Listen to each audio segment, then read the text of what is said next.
This episode brought to you by Progressive Insurance. Do you ever find yourself playing the budgeting game? Shifting a little money here, a little there, and hoping it all works out? Well, with the Name Your Price tool from Progressive, you can get a better budgeter and potentially lower your insurance bill too. You tell Progressive what you want to pay for car insurance, and they'll help find you options within your budget. Try it today at Progressive.com. Progressive Casualty Insurance Company and Affiliates. Price and coverage match limited by state law. Not available in all states. Bombas makes the most comfortable socks, underwear, and T-shirts. Warning, Bombas are so absurdly comfortable you may throw out all your other clothes. Sorry, do we legally have to say that? No, this is just how I talk, and I really love my Bombas. They do feel that good. And they do good, too. One item purchased equals one item donated. To feel good and do good, go to bombas.com/listen and use code LISTEN for 20% off your first purchase. That's BOMBAS.com/listen and use code LISTEN at checkout.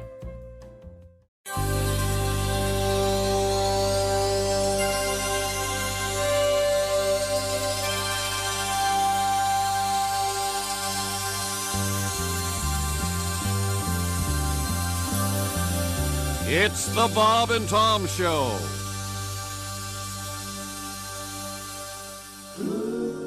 Just when I think you know me, and I give you credit for being on the ball, Christmas rolls around and I open your gift, and I see you don't know me at all.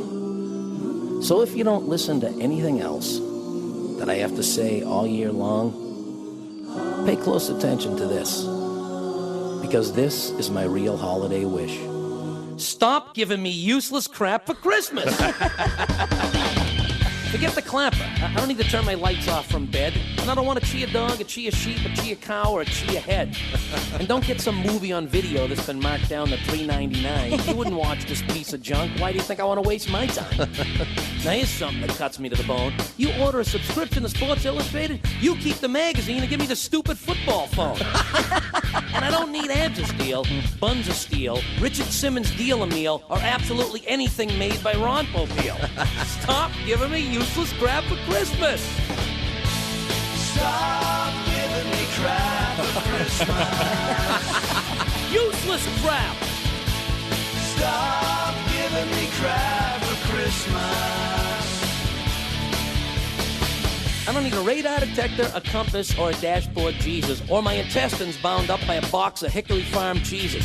I don't need a Showtime oven that cooks like 2 ducks, 12 garlic bulbs, and a turkey, or a food dehydrator for dried fruit or beef jerky.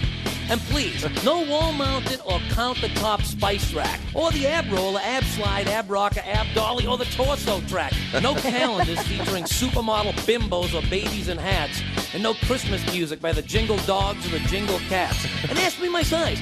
I'm tired of shirts and my fingers don't even poke out of the sleeve. And hey, isn't this the fruitcake Uncle Mike gave you last Christmas Eve? And if you're even remotely thinking about getting me that singing, joke-telling, wall-mounted bass, just remember what that rhymes with, because that's where I'm going to stick it. Stop giving me useless crap for Christmas! Stop giving me crap for Christmas. I get 2 words for you. No thanks. Here's something not to get me. A coffee mug with a slogan that says something like, "Don't talk to Bobby. He hasn't had his coffee yet."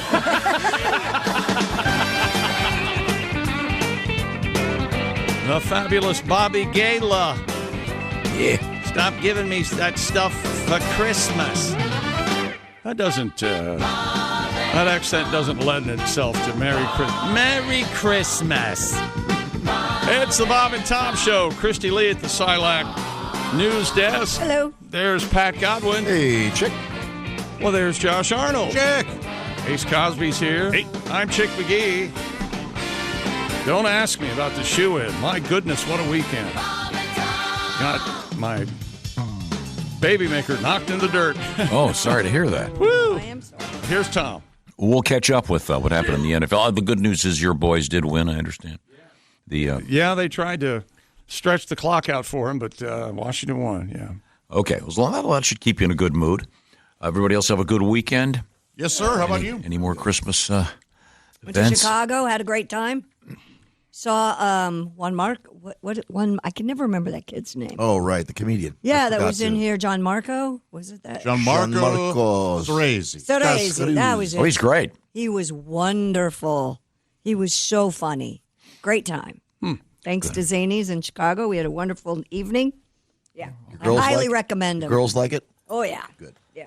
Okay. Yeah, we'll have to dig up some Jean-Marco.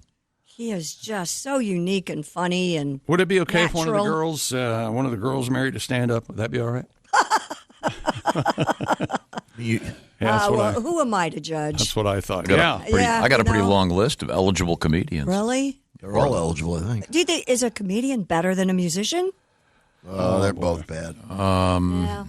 And then when you put the combo together. Oh, God, that's the like worst. you? Yo, I forgot about wow. that. I forgot we were talking about me. Yeah, it's actually the worst. You got a comedian with a guitar. Jeez. Oh, boy. Wow, hey, you're- speaking of you, You're going to happy need a full-time birthday. job. Happy birthday, did you say? Yeah, belated birthday. Well, thank you. When Yesterday was it? Pat's birthday. Yesterday. Yesterday. Yeah. Well, happy birthday, Pat. I got I forgot all about to it. put that in my A little calendar. tired of the old age joke cards, you know. Oh, I guess you got to put it into your phone so your phone can make you look like you're conscientious. I remembered because my dad and you share Yeah, the same birthday. Yeah. Oh, what'd you do with your dad for? That's a good cheat birthday? code. I thought about him. You thought about him? Yeah. You didn't take him out to dinner? No, I couldn't do that. Think about me? He would have been 88. I sent you a text, did I not? I know you did. It was very sweet. You're welcome. It was a little mean, though. Christy sent a text to me. Happy birthday, only 5 more. I did I not. thought That is cruel. Was that until your Social Security runs out? Did you know it was Pat's birthday yesterday, Tom? I did not. Yeah. This is. Well, had I noted, I mean, if it were today, we'd have to get him a cake, but I know. he was not I'm very glad happy with the I'm cake glad we it got was him on a- last time. Thought it was on a Sunday. Well, you've got all those. Do you know all the kids' birthdays? That'd be tough, man. Yeah, I'd have to sit down and get a chart, but I could do it. Yeah. You could probably ballpark the month, right? 7. Yeah, I know them, but it takes me a little time. That's my greatest weakness. I can't remember anything calendar-wise, schedule-wise. Well, Well, I don't know. I don't know if I'd be the greatest. Okay, there may be more. That's true, Yeah. but it's not something I'm good at. Yeah. Remembering people's names, did all your Christmas shopping done what this they do. I weekend? didn't do any Christmas shopping. Oh, Very busy weekend. what'd you do? I just did everything. Well, weekends are. We know that weekends are Give us brutal. one. There was a lot of driving. Really? Yeah, I went to see the great a cappella band Straight No Chaser. Oh, yeah. God, they are so much fun. That was a great evening. I can give you some of their schedule if you're a big fan. Highly recommended. Now, Good holiday thing to So do. they don't have a band, do they? They just do it like Bobby McFerrin. All of them. Boop doop doop doop. yeah, doop. but it's terrific. It's terrific. They do a great show. You take the kids, do the girls like that? One of them went. Oh, okay. One of them passed because last year they didn't sing her favorite Christmas song. Man, that's a grudge. And what is I that? love that. What is the favorite? I couldn't get that out of her. All I know is she kept going. They didn't sing my favorite one. But they Why would I ever go again? She pronounced. Well, that's Good for her. the most Griswoldian thing I've ever heard. She's only 9. She had various other things that she was going to be able to do. Oh, okay. But yeah, I just had a very busy weekend, and this will be the weekend to get some shopping done. And I highly recommend if you're doing some online stuff, of which we would urge you to do a handful of things from various friends of the show. Oh, I did get my Omaha Steaks boxes all ordered and out. Good. Well, that's good. I think I've got them all done. I may have one more to go. But Maybe somebody's birthday. That would be nice. you can't eat. You're a vegan. Are you giving that up? Jimmy eats it. But I'm fine, though. I'm just kidding. Now, we do have probably the most unusual use of the word vegan in a headline coming up this morning. I'm quite astonished at that story. It involves violence, but Is it okay for vegans to indulge in oral pleasures? Yeah, because it's kind of like. of course. I think so. Yeah. Yeah. It's not meat? People are meat. Yeah. Yeah, but they're well, coming up, we actually have an interesting survey. Boy, oh boy. Well, it's not nowhere to go there. I think the answer is, of course. Well, go ahead. What do you got about it? Well, I'd Give us ask 5 minutes. you first. And I'm saying, sure, why not? You have a technique, though? I'm not a vegan, so it's not applicable to me. Well, just in general. For Of course, I oral don't. pleasure. Gentlemen never discusses such thing. Okay. How about you? Go ahead. Weigh in. Oh, yeah, I have an whole setup. I have a chart, colored pencils, the whole thing. Yeah, you got to get prepared. I got the protractor. I keep track of... Protractor, huh? Angle? angle of the dangle, stuff like that. I see. Yeah. I see. We do have vegan news, though, coming up for you. Now, Pat, aren't you considering dropping this vegan thing in the new year? No, I am not. We did not have that conversation. I may do a little switching up. I do have the Greek yogurt with my supplements. Tom went to his doctor, said all supplements are stupid. No, he said if you take a lot of vitamins, you're creating very expensive urine. Yep, I believe that's is how he true. put it. That's true. Pat and I watched the same. If you have a deficiency. Yep. Pat and I watched the new Elton John documentary over the weekend, separately but together. I That think is good. it's a rough watch. He goes deep. Elton John is he's getting up there, man.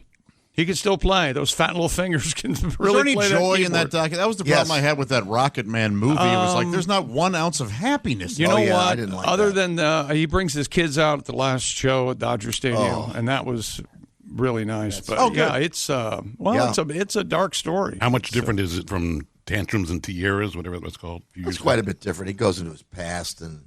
Wait. I haven't seen Tantrums. I wasn't recommended. No. Yeah, that's fine. I didn't watch it. Has the man enjoyed life at all? Yeah. Okay, good. All right. Great John Lennon stories. And a great video of John Lennon and Backstage Elton at Madison Square and singing, singing Whatever Gets You Through the Night. Big hit. Christy, you got a couple of interesting headlines over there to tease me with? Oh, I'll tease you, all right. Have you went home during the holidays with your significant other or your girlfriend? Did you ever have sex in your childhood bedroom? Oh, when you go back home? Yeah. Interesting. Well, we got a survey about that. That's a really good question. I'd like to know how many people have their childhood bedroom available for them to go back to. It's got to be a small percentage. You think? I think so. Yeah. Someone else lives. I mean, if you're 22 years old, right out of college, isn't your room still intact? Sure. Sophie's room is still intact. She's 22, so yeah, I got one. Well, but that's not the house she grew up in, though, right? She did a couple of years. You're right. I just think that with the transient nature of everybody, I don't think homesteads, the Griswold homestead. Did anybody have sex in the bedroom they grew up in before they moved out? Well, you were still 20 or whatever. I wasn't of age. Are you kidding? Okay. Weren't there a lot of people in your house? Are you telling me you went back there with some ladies? And I still lived there. Yeah. When did you? Last week you moved out? When did that happen? When I was like, I didn't move out of my parents' house until I was like 22. Oh, okay. No kidding. So yeah. So you'd entertain home games there? Yeah. Do you get a lot of hassling? How'd you work that out? My room is in the basement.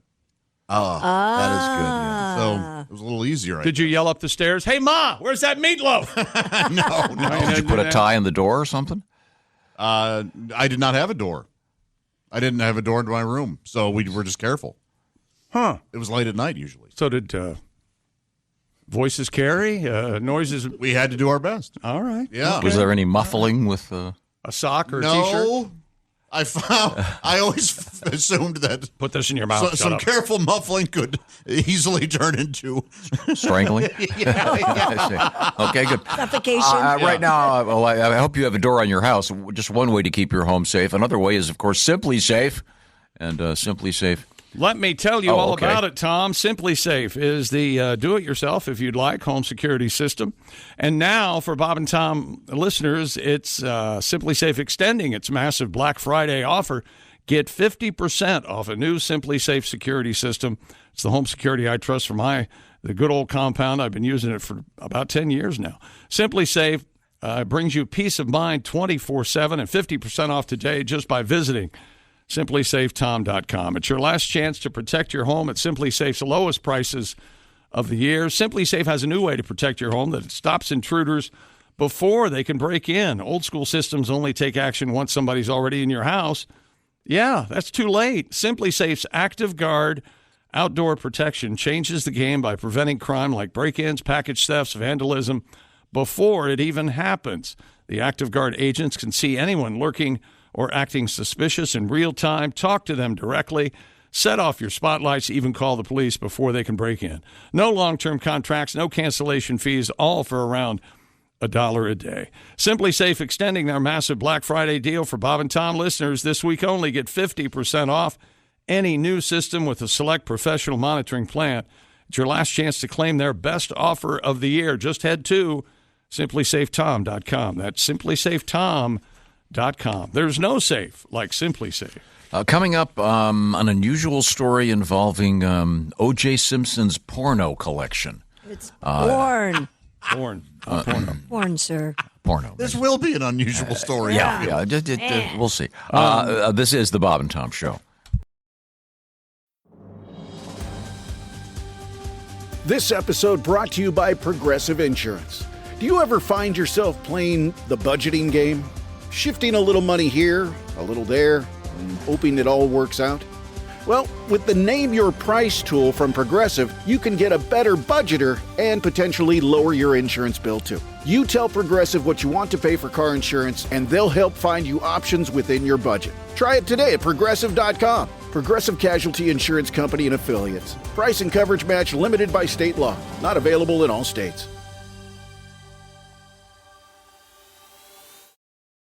Hey, welcome back to the Bob and Tom Show. Christy Lee and Josh Arnold, Pat Godwin, Days Cosby. I'm Chick McGee. Hello, Tom. Hello, everybody. A couple quick things. Coming up, we have, as Christy calls it, OJ's porn collection, apparently in the news. And don't piss off a stripper. We got that coming up. And there's something very unusual about this case. It involves a stabbing. It reminds me, of course, of that great Barry Manilow song, Copacabana. Stabbing at an unusual strip club. Portland, Oregon is the place. But there's something about the club that is really unusual, which we'll be getting to shortly. Patty G has his guitar out. Perhaps as we review many of the things we learned last week, you can share us with a new tune. You want to hear a new tune? Yeah, but a new tune right now? I would love to hear a new tune right now. Sure. Yes, I would. Now? Yes. All right. He's all ready. Look at him grab that guitar. Oh, is this seasonal? Very seasonal. It's about an incident that we had that sort of changed things around here. I think that you'll enjoy this. I went to last year's office Christmas party. Got in an argument with Marty. I was on a bender. Made too many trips to the open bar. Guess what I got for Christmas, Christy? What? A warning from HR. They said I gave Jess too long of a hug. Went outside a lot. Was I smoking drugs? No, I was peeing. Told Christy her boobs were pointy like a Christmas tree star. Guess what I got for Christmas? A warning from HR. I got a warning from HR this Christmas. I never should have been drinking eggnog two-fisted. I have to be drug tested to remain a part of the workforce and take an anger management and sexual harassment course. All true. I got a warning from HR this Christmas. Oh, now I'm on their radar and some kind of hit list. That's why this Tuesday's office Christmas party, there's no booze and we're having it at Arby's. That's about 98% true. Yeah. Wow. Good food there. Arby's. Yeah, the day of the drunken office Christmas party's kind of over. Yeah, boy, we had some back in the day. But the worst one we ever had. Let me see if do you remember? I've heard stories. The worst one. There were a couple. Now, by bad, I mean with respect to being boring and awful. The worst one ever was the one they had in this building. Oh, yeah, that was bad. Yeah, that was bad. Yeah, that was. You don't want to do that. We've had fights. We've had couples breaking up. We've had people. Chick got into a pushing match with a shoving guy match. once. Yeah, it wasn't a fight. It was a shoving match. Yeah, it was. He was pretty loaded. I was not, which is the only way I'll fight somebody if they're drunk and I'm not. Yeah, and then we had one in which there was a woman screaming at her. Was that her husband? Yeah, at the time it was her husband. Can't keep track. Yeah. Okay, yeah. I think he threw a bottle of pills at him at one point. Remember that? I think I was at the bottom of that one, too. Yeah. She was telling me how much she loved the Bob and Tom show, and I think he heard her, and he got mad. He worked for another radio station. He was on another show. But there was the one at the really cool seafood place where a certain person. You mean you? No. I was walking out at the time. Walking out of the building, and it was a great restaurant. I forget what it was called. For my time. One of the woman heaved a bottle of pills at her husband as he was trying to drive off without her. Ah. I went, as being a gentleman, I picked up the pills, took a quick glance. Nothing you'd take, so gave them back? Well, nothing I would take unless I wanted to have my horse get knocked out. Oh, really? Quite. What about the holiday party where you someone had told you something in confidence and you announced it to the room? Oh, yeah, in that front was of a the good guy. one. That was a good one. That wasn't a holiday party. That was just That lunch. wasn't. That No, was just a lunch. get-together. Are you sure? Yeah, that was just lunch at the. That was at the place where hibachi bar they cooked thing. the food right there on the table. Teppanyaki, is that what that's called? Yeah. I didn't realize that was not. I was just saying I was sorry to hear about this guy getting divorced, which I didn't realize he hadn't told anybody yet. No. Well, now he's left the building. It's all fine. But one of your noted phrases that you insist is true about yourself is no one can keep a secret like I can. Correct. That's not true at all. But he didn't tell me it was not. He said he came up to me and said, "By the way, I'm getting divorced." Okay. Well, yeah, but everybody should know. doesn't information like that, don't you think in your mind you immediately want to run and tell somebody else? I don't think that's... It was a big group, and I wanted to open them up. Maybe, hey, this guy's single, ladies. Go for it. Oh, yeah. All the single ladies want a piece of that. Yeah. You know what? He won the lottery of life. He's got a very happy life See? now. He's So got I a helped. single wife, couple kids. And I helped. And you're taking it. You're taking credit. Nobody does it like you, bud. Over the weekend, among other things, I was talking to some people, and they were talking about cigarette marketing back in the day. And they didn't believe me when I told them about the Terratin. I'd rather fight than switch with the black eye, the lady with the black eye. So that's one of the great things about contemporary culture. You just grab your phone, ask Mr. Google about it, and there's the picture. And there you are, proven right again. Yes, yeah, that's really fun. It's one of my favorite things. Right now, it's time. That was a good new song, Pat. Thanks. Yeah, And this is the big week for holiday parties. Wow. There were a lot of them the last few days. Have you been to any Christmas parties yet? Been to a couple of them. They were very, very a lot of fun. And then we have our office Christmas party, as you mentioned, tomorrow during the day. Looking forward to it. Lunch? Good food and companionship. Camaraderie, laughs. It is nice. Do we uninvite a couple of people? Oh, you want to? Yeah, can we do that? Oh. I don't know. I'm sorry. Let's just move forward here. We have. Hey, if you want to know, Sunday night game last night, in case you missed it, Green Bay Packers ended the Seahawks 4-game winning streak, 30-13 win over Seattle in Seattle last night. Geno Smith, knee injury. He did not return. So 2 games on Monday Night Football tonight. They're doing that to us again. I'm not sure what they're trying to inch us toward, but 2 games pretty much at the same time. The Bears at the Vikings at 8 o'clock tonight Eastern, and then the Falcons at the Raiders at 8:30 tonight. So one's on ESPN, and ESPN Plus, and one's on ABC. And that's interesting. I don't know what they're trying to do, but there you go. And Saturday games start this Saturday, too, as we do at the end of the NFL season. They have Saturday games. So you'll have the college football playoffs on Saturday and NFL football. A lot of football at the same time. And it's time now to review some of the things we learned last week. You need that picture-in-picture, Tom. You know how to do that on your TV? I have no idea. Yeah, I didn't think so. Time now for things we learned on Friday. Is that right? Yeah. Whole weekend to think about it? Well, the big news was Chick McGee had an incident. Oh, with the trimmer, yeah. With the beard trimmer. Now, have you shaved since? I have not. Okay. That's one of the best things about a trimmer incident. You don't have to shave for a couple weeks. Yeah, but you pretty much took your beard completely off. Pretty much, yeah. So now it's just kind of a 5 o'clock shadow thing. The Don Johnson thing. You're getting into the Miami Vice. The stubble. Yeah. We celebrated the great Welsh singer Tom Jones' half birthday, and we're able to enjoy a little bit of Tom Jones music. Has anyone told you the negative response we get when you play Tom Jones? I don't care. Okay. Copious amounts of emails we receive. Okay. No, nobody laughs harder, especially that second one, because I know it's going to be the downfall of the show, and that's your stance toward it. We found out that Arby's has served something called the Meat Mountain. Oh, yeah. Off menu. We saw a picture. It looked insane. It did look. It's got Honestly, chicken nuggets on it, or whatever they call their Get chicken. your mouth around that. I think, that you got to open face it. I think. Yeah. Oh, yeah. It looks nuts. You got to spread it out on a plate. I wonder what it cost. It's got to be $16. It's got to be. We had a guy catching a 10-foot great white shark fishing off the shores of Amelia Island. Mm-hmm. But 10-footer. Yeah, that's pretty big. It kind of scary. And I asked Josh, how do you get the hook out? Because they put it back in the ocean. They release it. Yeah, you just cut that line. That hook will make its way out. Okay, he's on his own. Mm-hmm. So that shark is free to lop the leg off another surfer.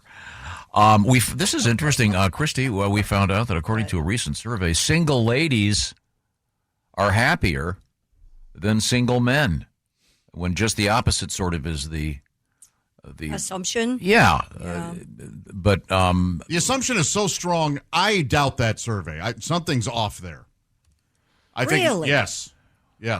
I don't believe it. Well, there's no way. I know. Do you think maybe in my anecdotal research, is that the word? Anecdotal. A lot of men who say lose a spouse or get divorced get married very quickly after, whereas women tend not to do that. I think men like to be. Well, they either get married or they get a cyber. Yeah. I didn't consider that group of people. I was considering younger, single, not yet married people. Oh, so that was unfair for me. Yeah, that makes sense, Christy. But is there a celebratory song like, what is it? Who does all the single ladies? Beyonce. Yeah. Is there a version of that for the guys? Pat, this might be your thing. I don't think there is. Maybe you should write it, because write what you know. Write what you know is right, yeah. I understand what you're saying, because single men at that age seem to be very happy. Yeah, men who have never been married seem totally fine. Yes. And maybe the married men they interviewed were doing it in front of their wives. Right. You guys no survey taker. I'd be miserable. I don't know what I'd do with all this money in that empty garage that could hold a cyber truck. You guys think the 20-somethings now are more mentally healthy and happier by themselves in general? I think they are more comfortable by themselves. I do not think that they're happier or mentally healthier. No. I don't think anybody is. COVID really did a number on people. I think the internet did a number on everybody. Well, there's that too. Mental health. This was a great story from Greg Warren. I really loved this. His grandmother had an interesting United States government job involving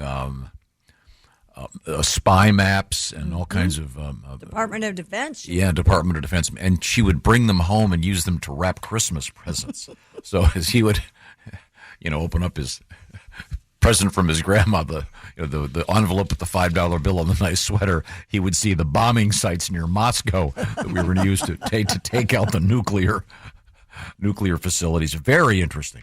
The big news, I hope it happened. Josh was anticipating getting a caulking gun. You had purchased caulk and didn't realize you had to have a special gun to put that sleeve of caulk in. Did it arrive? How long you stood there with the sleeve of caulk, squeezing it until you got something out?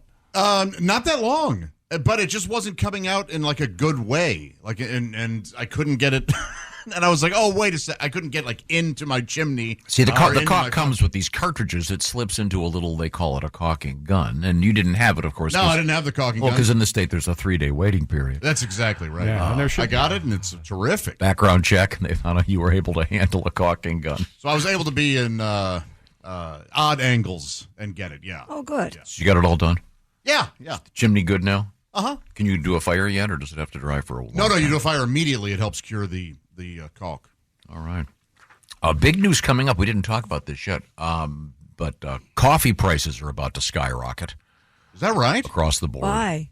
A combination of things, including a bad coffee season. Oh, okay. For the crop, and so get ready. Brace yourself. I'll get you more information about that, but that's... I could live without it. Coffee? Yeah. I'm not talking to Christy. Could you ask her to leave, please? You could live without coffee? Yeah, just do tea. I don't have, Yeah, I don't care for coffee all that much. I don't drink it at home very often at Josh? all. I drink a lot of it, and this will affect me. So me and you can do the show then? Do you make it by the pot, or do you have like a Keurig at home? I have a Keurig at home. Okay. I don't, because coffee is out there. I have a new place I'm going, by the way. I've added another one. Oh, yeah, it's very nice. Cool. I still find it just puzzling that you are one of the people that came under Starbucks spell. When this first started happening with the coffee places. Yeah, but I typically, I don't remember if you even drank coffee before Starbucks started to be everywhere. I don't think you did. But I typically go to mom and pop places. Right. Coffee's the only reason to go to Starbucks here, there are no mom and pop places anywhere near where we're sitting right now. Coffee has gotten good. There were. Even your gas stations have their own grinding coffee now. You know? Really? Yeah, you'll find. Gas station. There's one, that convenience store, who you can kick up the caffeine in that. Oh, whoa! In that one mix, yeah. Everybody has upped their coffee They game have around. absolute- McDonald's even coffee McDonald's. is terrific. Real Yes. good. The one with the most caffeine is the colon squeezer. Tom, maybe you've heard about that. And you immediately. Oh, right away. Right away. Duncan makes it. Could I get that for my dogs? We learned about the cockerel, Yeah, which is what they call a cock, a young rooster. a young rooster, and a guy was actually fined quite a bit because he had all these roosters that were crowing at 3 a.m, and the neighbors were all furious. Mm-hmm. The HOA finally had to step in.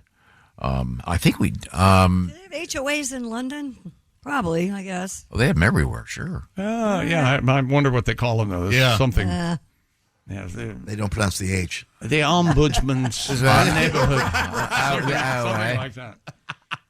I did watch a little bit of Love Actually, which is kind of a great. kind of a Christmas tradition. Yes. Great movie. Watching it with my 11-year-old daughter, and then I kind of forgot about a couple of. There's some. my gosh, yes. Oh, really? When he goes to America? The adult, Or no, the porn scene. the adult right. actors scene. Yeah. Martin Yeah. Freeman and that, yeah. And I love that actor, the guy that goes to America. Yeah. Has he been in anything else lately?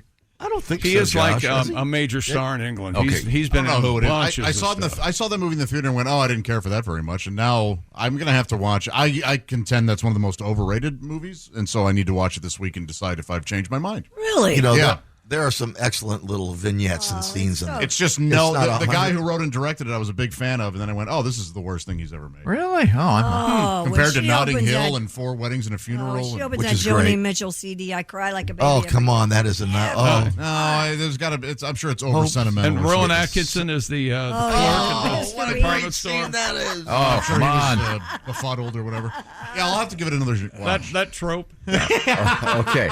Well, I will give it another watch.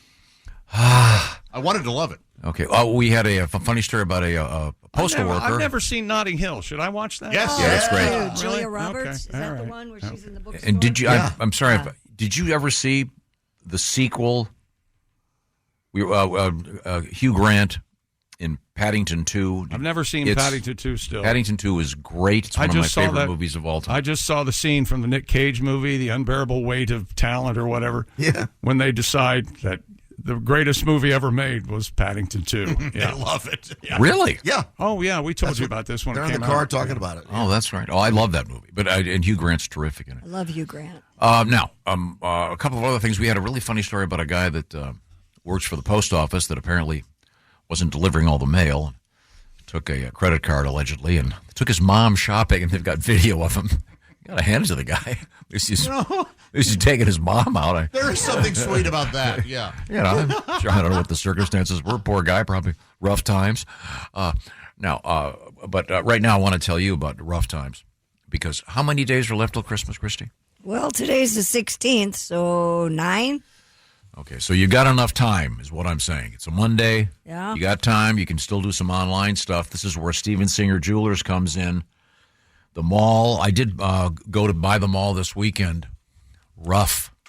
Really? Yeah, a lot of people there, of course, which is great, except I'm trying to save you that trip to the mall by telling you about Steven Singer Jewelers and the famous Anita diamond stud earring set starting at just $298. You go to IHateStevenSinger.com, get all the details. It's bracelets and baubles and necklaces and other stuff. I had a pretty good idea what I was going to do with Steven Singer's jingle. I kind of forgot how it went.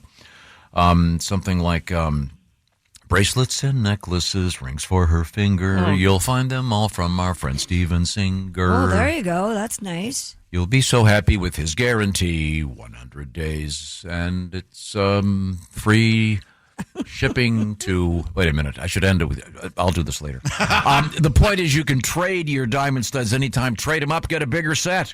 It's Steven Singer Jewelers.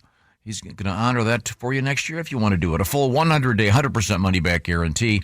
StevenSinger.com. It's IHateStevenSinger.com. Free shipping, of course.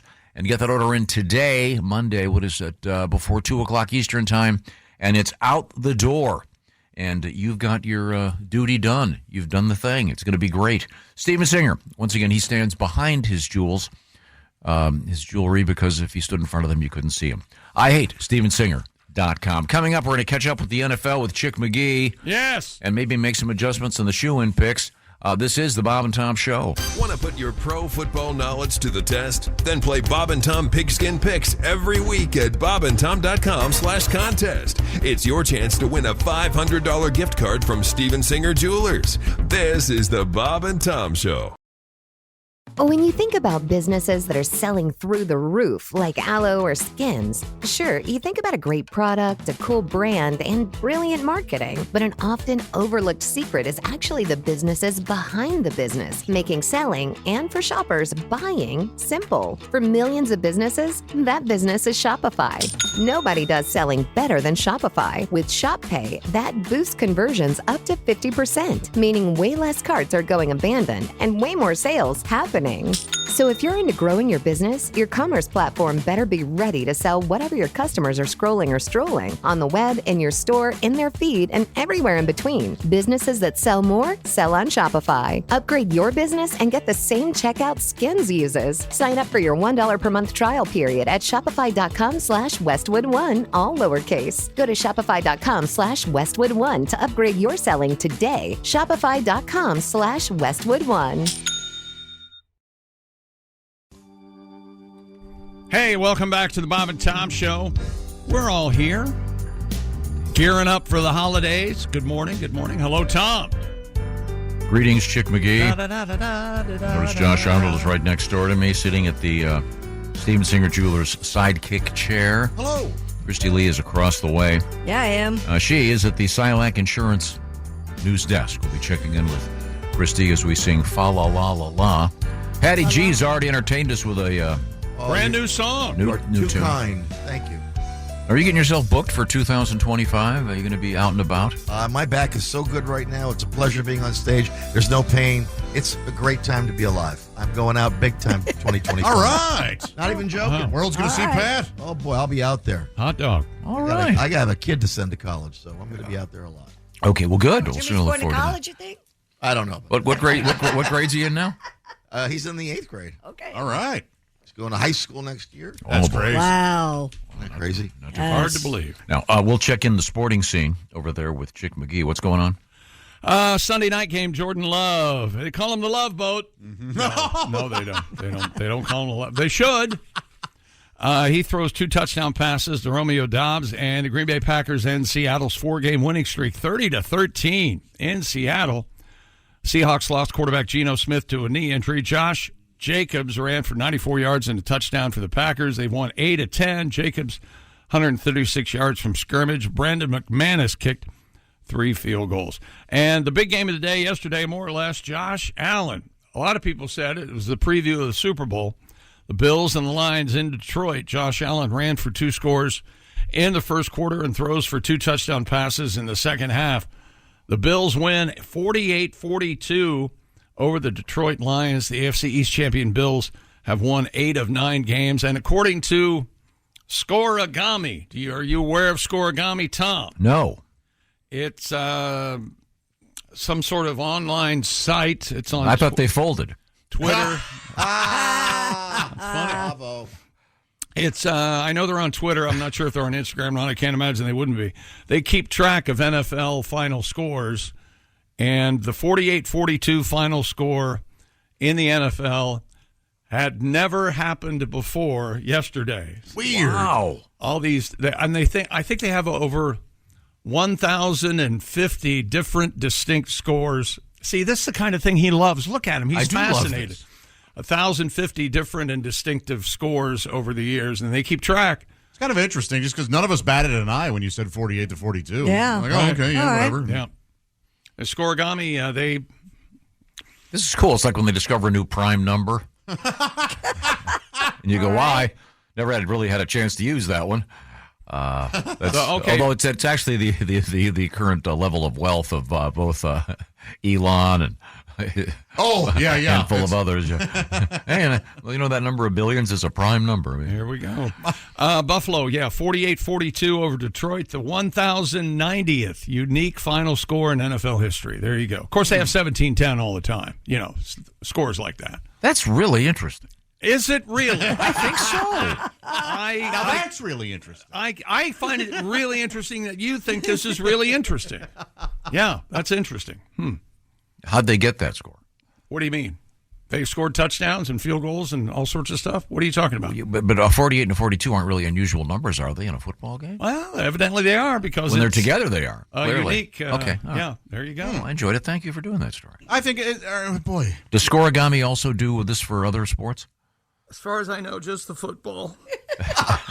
Yeah, I mean, other sports are only... I mean, I guess basketball, maybe. I can't imagine Major League Baseball doesn't have some sort of thing much like this because, well, it says scorigami. It doesn't, this does NFL scorigami. So maybe I can't imagine the Major League Baseball, they're stat heavy. I don't know why they wouldn't have something like this. Or maybe scorigami keeps track of Major League Baseball scores, too. Maybe. Know.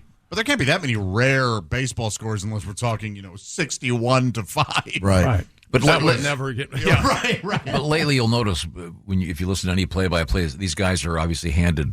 Some intern hands them a thing. Well, this is the first time in the last 17 years that some unbelievably weird stat that a team wearing gray has had a guy wearing two different colored socks on a Tuesday. Really? Well, actually, Scorigami did an update on their Twitter with 2 minutes to go in the fourth quarter. It was 48-35 Buffalo, and they said this game has an 18.86% chance of ending in scorigami, which is what they call a score that has never been recorded before. The most likely scorigami that might happen, 48-42, and that's exactly how it ended. So some accountant completed in his pants.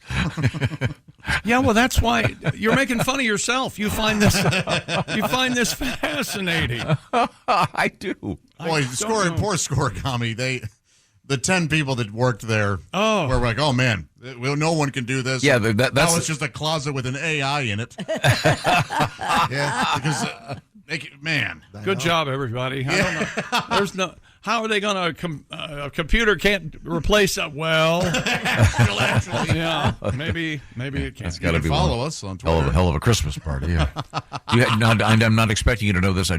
You might offhand. Maybe Ace will know. Here he comes. One of his wonderful questions. I don't know if how many people are left or right-handed that work at Scorigami. I don't know. No, that would be fair. In your memory, at least, what is the largest number of points that an NFL team has scored in a regular season game? A regular season game? Yeah. What do you think? I don't know. Would it be? Have we gotten into triple numbers ever? No. Okay. Yeah. No. That's. I think there was a playoff game that ended up 73-14 or something. Oh, man. Or maybe that was a regular season game because you're going to love this. Sam Huff got traded from the Giants. Lombardi went and asked him to come out of retirement and play for the Redskins. So he left in a huff. He did leave in a huff, and they were running up the score on the Giants, and Sam Huff wanted to do that, so that's how it got to be 73-14. That's great. That's interesting. Another great story he likes. I think it's fascinating. That was the famous game where they wouldn't let the guy in that had the fence. They let the guy in with the D. That didn't happen at all. That little fence guy. That makes all the difference, doesn't it? How do you get that fence in? I can't even get a person. It's a foldable car. Coming up, we have O.J. Simpson's porno collection. Porn. It's going for sale. Girly mags. Come on. Girly mags? Yeah, they're magazines. Oh. Sure they were girls? Oh. One could only meant Diddy's porno.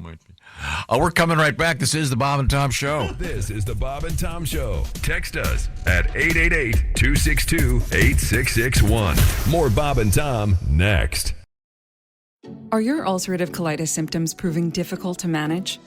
Tremfya guselkumab can help you manage the cycle of UC symptoms. At 1 year, many patients taking Tremfya achieved clinical remission, and some patients also achieved endoscopic remission. Individual results may vary.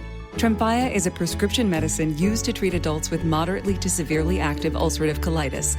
Serious allergic reactions and increased risk of infections may occur.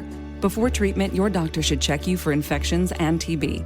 Tell your doctor if you have an infection, flu-like symptoms, or if you need a vaccine. Ask your doctor if Tremfya can help you manage the cycle of UC symptoms. Call 1-800-526-7736 to learn more or visit tremfyaradio.com. Coming up at 25. Welcome back to the Bob and Tom Show. Christy Lee at the Silac News Desk. Hi, Chick. Hey, there's Pat Godwin. Hey, Chick. Hey, there's Josh Arnold at the I Hate Steven Singer sidekick chair. Speaking of old Steven, he's a jeweler you can trust because he stands behind his jewelry with the best guarantee in the business. He guarantees. That's his famous slogan. A full 100-day, 100% money-back guarantee. Steven Singer Jewelers. IHateStevenSinger.com. You got time. There's Ace Cosby. Hey. I'm Chick McGee. Hello, and here's Tom Griswold. Thank you very much, Chick. Now, we're going to pass it right back to you at the sports desk. NFL, a twin bill this evening? Yeah, 2 Monday night games tonight. We'll get to that. But Patrick Mahomes yesterday threw 2 touchdown passes before leaving with an ankle injury. Ruh-roh. Xavier Worthy ran for score, and the Chiefs beat the Browns in Cleveland 21-7. Mahomes left in the fourth quarter after had his ankle got rolled up on. X-rays after the game were negative. They're obviously going to check it again today, and he's day-to-day. The Browns had 6 turnovers, and Carson Wentz for the Chiefs in at quarterback at the end of the game. Isn't that interesting? Wow. For the 6 turnovers. Reminds me of a continental breakfast. Hampton. Gorgeous. And maybe we have that Indianapolis Colts Jonathan Taylor problem yesterday during the game. And also Bengals safety Jordan Battle thought he had a 61-yard fumble return for a touchdown until he dropped the ball just shy of crossing the goal line. I can't help but love when this happens. We've all seen this happen, and it certainly does. Cincinnati goes on to win the game, by the way, over the Titans. And Indianapolis running back Jonathan Taylor had a 41-yard touchdown run on the board until replays. There he is right now, heading toward the goal line. Brutal. Replays plainly showed that he drops the ball before crossing the goal line. This is my favorite. The Broncos outscored Indy 24-0 after this play, and they go on to win 31-13. Idiots. Over you act like you've been there before. yesterday. This doesn't happen. Wasn't that the second time over the weekend that happened? Another game, a guy did the exact same thing. The Jordan Battle interception to Cincinnati. He dropped it before he crossed the goal line as well. Hang out of that ball. Yeah. Yes. Yeah, I'm having trouble paying attention because Me too. Chick turned me on to the NFL scoreagami. Oh, no. And this chart is just so much fun. No. Fun? Oh, this is great. What have you learned? I've got to put it away. I've learned that I can't pay attention to anything else if I'm trying to figure this out. Once again, scoreagami. There was an incident over the weekend in which was it the Detroit Buffalo score that was 48-42. That score had never been existed before until yesterday. Now for us, that's really moment. Right. The score had never happened before in the NFL. Okay. And there's a website called Scoreagami, full of hopeless losers who keep track of scores. And I think it's really so exciting. Tom has captured it. And we've talked about it before, but today he's decided to really take a hold of it. Well, the name like Scoreagami, and once again, I thought it had folded. You see, I'll have to put this away because I'll come and visit it later. It looks like very interesting. Is that right? So, what are you finding interesting? Yeah, what can you look up? I don't understand. Well, if you had said the score, what was it, 48-42? I wouldn't have thought that was all that unusual, but it is. Never happened before. But it is. You got to be kidding me. Most points ever scored in an NFL game is on there. Oh, what was that? Well, what is it? You were right. It was 7. I put the thing away because I couldn't stop looking at it. There's so many interesting stats there. Bears and the Vikings. How can a team score 1 point? How can they score one? Is it a point, like a fumble on an extra point? Yeah, something like that. Yeah. The Bears and the Vikings tonight, and at 8 o'clock Eastern, then at 8:30 Eastern, Falcons and the Raiders. One's on ABC, and the others are on ESPN and ESPN Plus. If you'd like to watch those tonight, there. I don't know why they're telling us there are 2 Monday Night Football games on now. I guess that's a thing. Ace, do you and Kostaki have money on this game? We do not. Maybe you could bet something with him. That'd be fun. Maybe the an Falcons All-Pro and the line Raiders. shirt. For a yeah, Max Crosby's out for the rest of the year with that injury. So for an Ace Cosby Sharpie. Raiders are getting 6 points at home. There you go. They'll get it done. Yeah, I like that confidence. Well, they're going to be home during the playoffs. They're not going to be playing. They're just going to be home. Do we know that for sure? So will Gardner. Gardner Minshew is sadly injured, my favorite NFL player. Ace is somehow that's my fault. I just wanted to hurt your feelings. The Las Vegas Raiders are 2-11 as I'm talking to you right now. Well, there's a chance, right? Mathematically? If chance. select nuclear strikes. Oh, okay, all right. They should have beat the Chiefs. Oh, well, they count should-haves in the standings. You're right. Would have been 3-10. By the way, big sporting news over the weekend. If you happen to catch the Hallmark movie, new this year, Touchdown Christmas or whatever the hell it was called. Yeah. With Mama Kelsey? Yes. If you missed it, it's okay. This Friday they are showing the extended cut. No. Wow. Yes. That's on the Hallmark Channel? That's right. Oh, boy. So who knows if it'll be more Mama Kelsey, more Andy Reid. He showed up at one point. Yeah, who's to say? Andy Reid's making movies now. Well, that's great. And we don't know the title? I think it's like Touchdown. I don't remember it. Yeah. Okay. This is kind of a knockoff on the Taylor Swift romance thing. Yeah, gentlemen. Not so much. There is one on Lifetime that is more of a knockoff on that. It's a pop star who meets a football player and they fall in love. Oh, yeah. Okay. That's definitely a knockoff. Well, it says here Donna Kelsey making her film debut in 2 Hallmark movies. Yes, so she's already been in Holiday Touchdown, a Chiefs love story. Oh, there you go. Holiday Touchdown. And this is, the other one is Christmas on Call. Features a diehard Eagles fan who helps his love interest get to know Philadelphia, according to a release from Hallmark this week. Donna Kelsey, Mama Kelsey's also in that one. Oh, okay. So there Interesting. you go. So one of them deals with the Chiefs, Travis's team, and one of them deals with Eagles, Jason Kelsey's team. So there you go. Ah. I like Tom's idea of you could have like 2 Raiders fans who the whole movie's just them kind of sitting by the fire. Is that what they do? Yeah. Oh, well. We should maybe call up Kostaki. You guys can make a little wager. Isn't he on the Oh, I guess I would. He might be pass. asleep. Well, we can text him. I'll wake him up. Is that right? He was in Vegas over the weekend, so I'm sure. Well, get him before he goes to bed. He's still there at the table. Yeah. He would love to hear from you, Tom. I mean, he'll sit at those poker tables for 18 hours. Oh, I know. Yeah, he knows how to do it. I don't know if you can have your phone with you. I would imagine you can, but maybe it's That's a good question. poor form to look at it or something. Right. I don't know what the deal No, you is can't on take that. pictures in the casino. Yeah. They frown on that. A stash of pornographic magazines that O.J. Simpson kept in prison is going up for auction.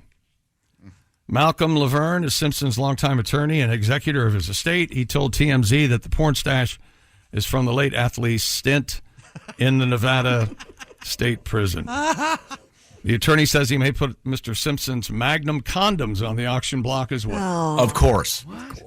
All right. These are presumably why did he- still in the package. I'm Why did hoping. he need condoms in prison? They hope to hold the auction in early 2025. Okay.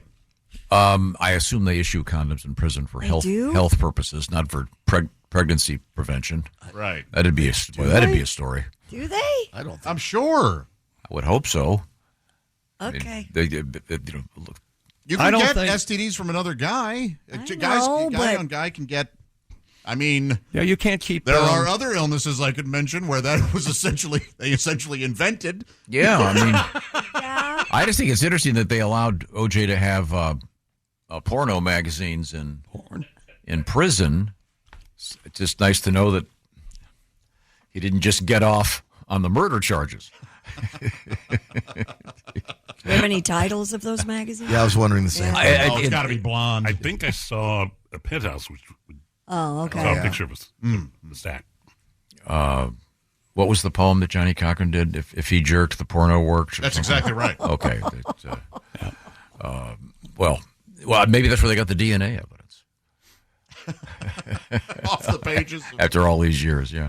They scraped it off a penthouse. Is that sports? Well, I would think that if they get money from that, it goes right to the Goldmans, right? That's the idea, but who knows? And I believe OJ has a $500,000 tax lien from the IRS. Who gets paid first? Oh, what am I saying? The government or the Goldmans? That's a very good question. And but I know all I know is that the Goldmans couldn't touch the money from his NFL pension for some odd reason. And his, I think his property in Florida, too, they couldn't touch for whatever reason. Yeah, there's some weird thing like that. More sports coming up, including BMX bikers against pickleballers and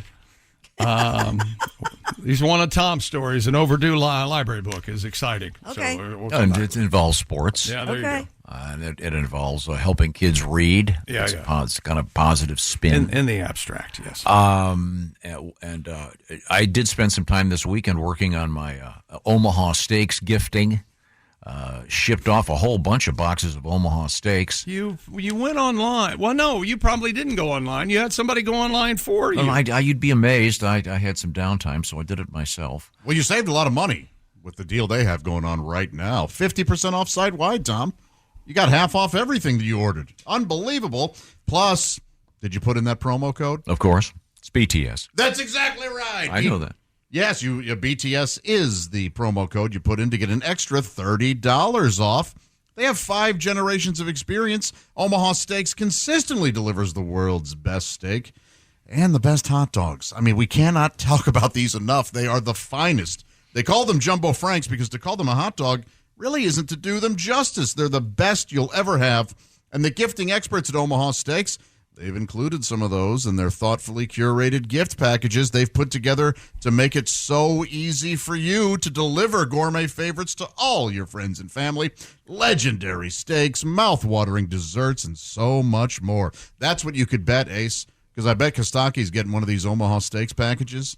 You can say, hey, if the Falcons lose, I get that package. Oh, boy, that's a lot of shipping and dry ice, but that's Kostaki's loss. Plus, Bob and Tom Show listeners, you'll get an extra $30 off with promo code BTS on top of that 50% off site-wide. 50% off at OMAHAsteaks.com and an extra $30 off with promo code BTS. Minimum purchase may apply. OmahaSteaks.com. Enjoy some great food over the right before the new year. Thank you very much, Omaha Steaks. Check it out. Coming up, we have other exciting things in the news, including an interesting driver's license story. Do you check your driver's license periodically to make sure it hasn't expired?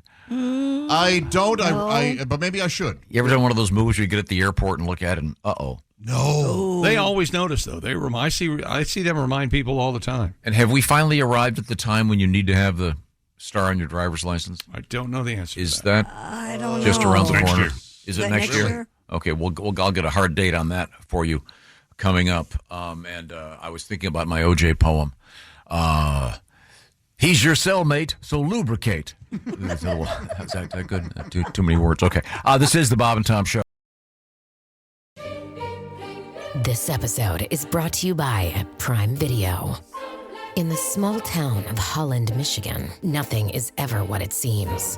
Behind the tulip festivals and pretty houses lay dark secrets that threaten to tear a marriage apart. Nicole Kidman stars in this darkly twisted thriller about a wife and mother whose quest to uncover her husband's secrets may get her more than she bargained for. Holland, streaming on Prime Video March 27th.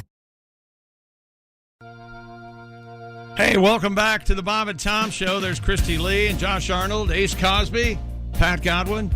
I'm Chick McGee. Hello, Tom. Hello, Chick McGee. Welcome back. I see you over there at the sports desk.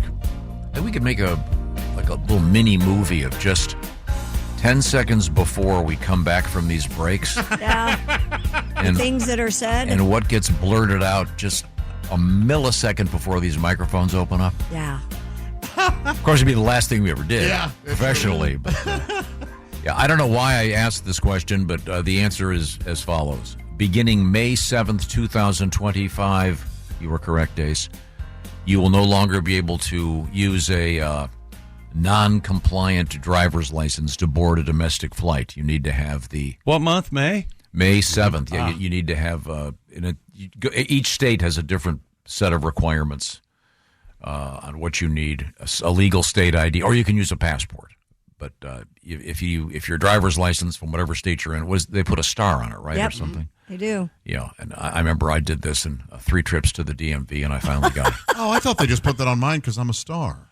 Well, you are a star, dear. I don't feel nearly as special. Okay. No, you're special. You're very special. Thank you. You're welcome. That's Josh Arnold. You'll find him at the Stephen Singer Jewelers sidekick desk and chair. You almost say Stephen King?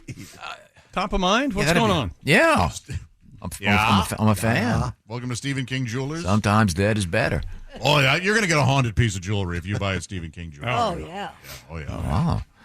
What's going on over there? You said you had some more sporting news of interest? Detroit Area Library says a man can keep he can keep his baseball book even though it's been overdue for 50 years. I love these stories. We get this all the time. Chuck Hildebrandt said he borrowed the book titled Baseball's Zaniest Stars. I want to read this book. He borrowed it in 1974 as a 13-year-old baseball nut and never returned it. It was not until 5 or 6 years ago he discovered the library book among his belongings. The 63-year-old says he decided to keep the book until 2024. It's the 50th anniversary, and then try to return it. Okay. Library director Oksana Urban told the Detroit Free Press that Hildebrandt can keep the book because it's been erased from their system. Technically, the fine would have been, and I'm not sure what they're using to figure this up, but they say... Fineagami. Oh, there you go. $4,564.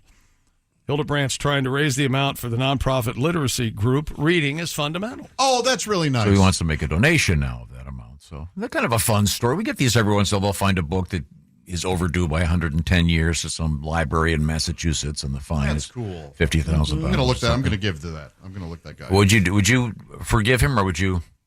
I would absolutely forgive him. Yeah, especially and then to find out that he was doing that donation thing. That's very cool. That's a good idea. That's a good. Solve the problem. But think about it. It's baseball's zaniest stars. Right? I love it. Now, but that was published in 73 or 74. Think of the stuff that's happened since then. No joke. That's some extra zany. They were only dreaming of zany back in 74 when they put the book together. That's old school zany. See, but old school zany is more fascinating to me than... I want to say that 1974 was before the zany... The only baseball zany I can remember is Mark the Bird Fidrich.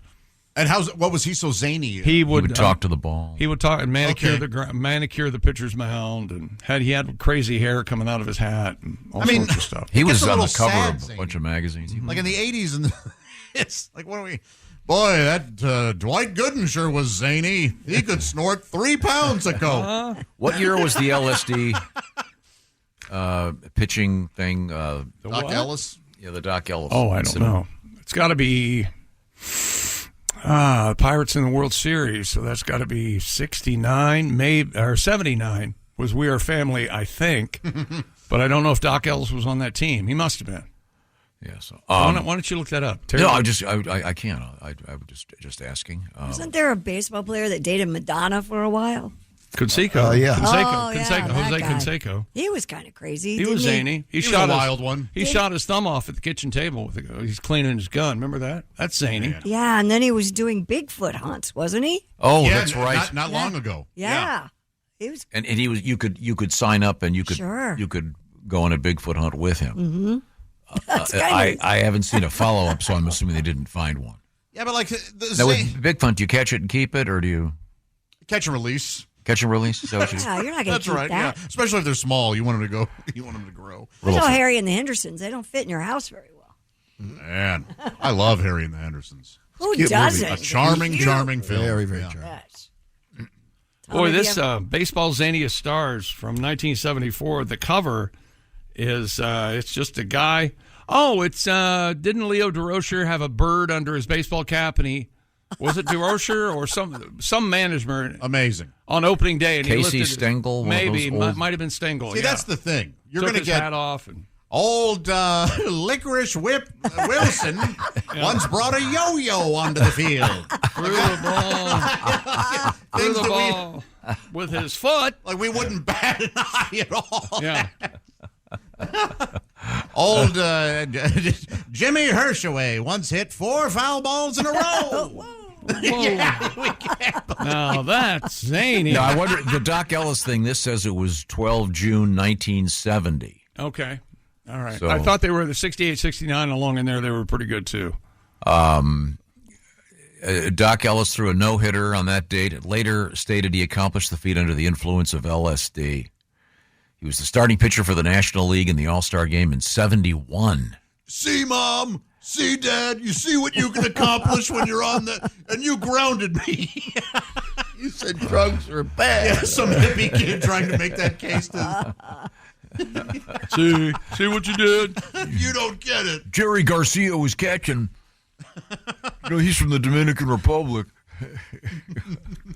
Well, thank you. Is that sports? One more. Okay. BMX riders. This is going to start happening a lot, so stand by. BMX riders in Santa Cruz, California, protesting a proposal to remove the city's BMX bike ramps to install pickleball courts. These pickleball courts are encroaching on the environment. That is for sure. I love it. Oh.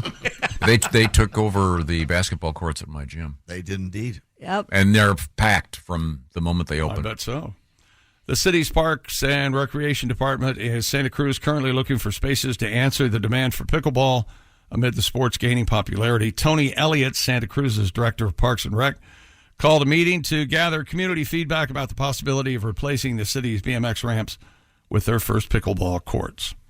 The basketball courts at your gym are now pickleball They are. courts? Our gym, yeah. Yeah. All pickleball. Assuming there was a demographic shift at the shortly thereafter. It didn't go over. It didn't go over well. I'll tell you that. I heard a lot about it in the sauna. Really? Did you? Yeah, the answer is yes. Yeah. Yeah, that's a big... but they're packed all the time. The Tony pickleball. Elliott, the director of Parks and Rec of Santa Cruz, said one of the biggest revelations from a meeting was the number of BMX riders that rallied for their park. He said it was really clear for the community that there's a strong desire to keep the park, the bike park there, and not turn it over to pickleball. So they're going to wait and see what they Well, they're going are to... able to do. If they turn it over, they'll probably have to do something about all those ramps. I mean, it's going to be... Talk about a defense. I got to run up the ramp if I want to hit the ball. Extreme pickleball. That's got to be next. There you go. But you're right, Chick. This is going to be... We're going to be getting variations on this. A lot of this They took coming out up. the fill in the blank for the pickleball. Yep. Kind of the gentrification, if you will, of Have you courts. played, Chick? I have not. Mm-mm. Yeah, I never have either. So much fun. I know my dad enjoyed it, and I know you enjoyed Pat, and My husband enjoys Tom, it. I think you've played it, Hell right? yeah, it's great. It's a little easier on the knees, I think, technically, and you're not running quite as fast You as fall on far. the asphalt, yeah. I mean, tennis is, for me, impossible. I is was real difficult. Hard. yeah. Or Christy, you point out that falling on the asphalt is difficult? Yes. Well, Yeah. you skin your knee, right? Oh, Skin yeah. your knee, break an arm. Yeah.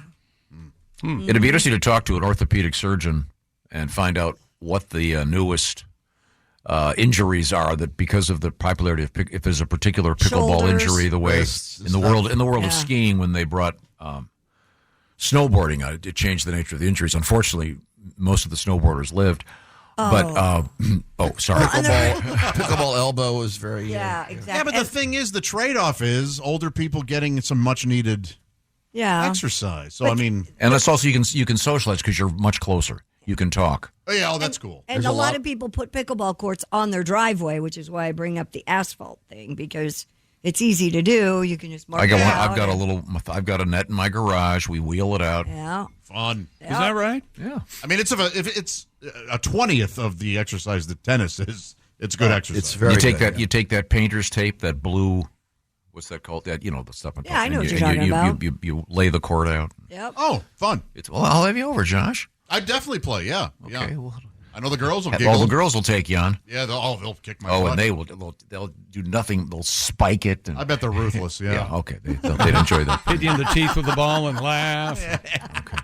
Now, we were talking about Oh, I'm sorry. Is that the end of sports? Yes, that's sports, Okay. Tom. Thank you very much. Yes, you're welcome. Chick McGee. Uh-huh. We have Christy Lee across the way at the Silac Insurance News Desk. What's happening? It's the holidays, and 50% of couples visiting home for the holidays plan to have sex in their childhood bedroom. Yeah! This is according to a new survey shedding light on what the holiday season has in store for America's love lives. Now, they must be kind of talking about people that are Younger. in their 20s, just out of college or something, because Yeah, I would think.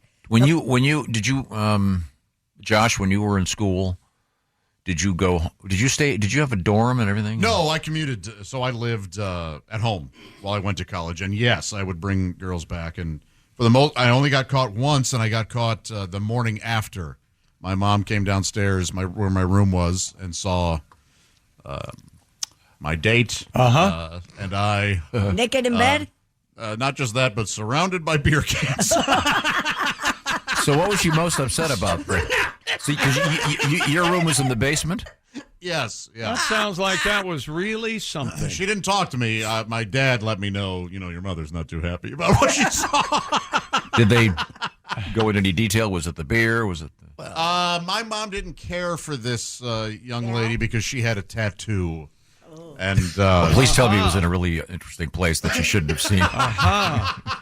No, so she was already like. Where was the tattoo? You got to tell us that. Her arm, and so she didn't okay. really want me dating somebody with a tattoo. Oh, what a sweet lady. Well, those times have changed. Yeah, for sure. Now, yeah, exactly. It wouldn't be a big deal, no. Right. Have you since dated a lady with a tattoo? Yes, almost. I would say, I was going to say exclusively, but it wasn't necessarily by choice. So many women just have tattoos. I don't know, but who knows? Maybe tattooed women are attracted to the likes of. No, me. do they typically tell you that it's coming?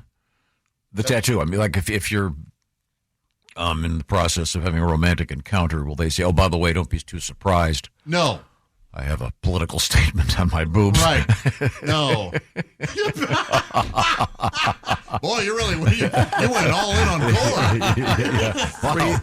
Free the nipple. Yeah, boy. I was the girl last week. Should make America hard again. I was a little, wow. A little thrown by your nader nipples. Make America hard again. I like it. The poll of 2,000 U.S. adults conducted found 2/3 agree the holidays are the most romantic time to be intimate. It is a nice romantic time, isn't it? Yeah, you have Am I a the only fire one? going. Aren't you exhausted? I am completely exhausted all the time in the next I couple think of again, weeks. this survey is the younger folks who don't have to prepare the meals. They don't have to do. They don't have to wrap all the presents. Yeah. They don't have to do They all have the access. cooking. They have don't access to do that. Adderall. Yes, I do. Over 50% of respondents who will be visiting home for the holidays plan to have sex in their bedroom, their kid's bedroom, their child bed. Did you ever do that, Never. Mm-mm. Chick? No, never did that. Ace? Yes. Ah. Now, was this bed like a cool bed, like a race car, or okay, just a regular? I had to move the steering wheel up. Did you? Was Tom? it a single bed or a double bed? Single. Okay. The answer is no, because you may recall I never slept in my bedroom.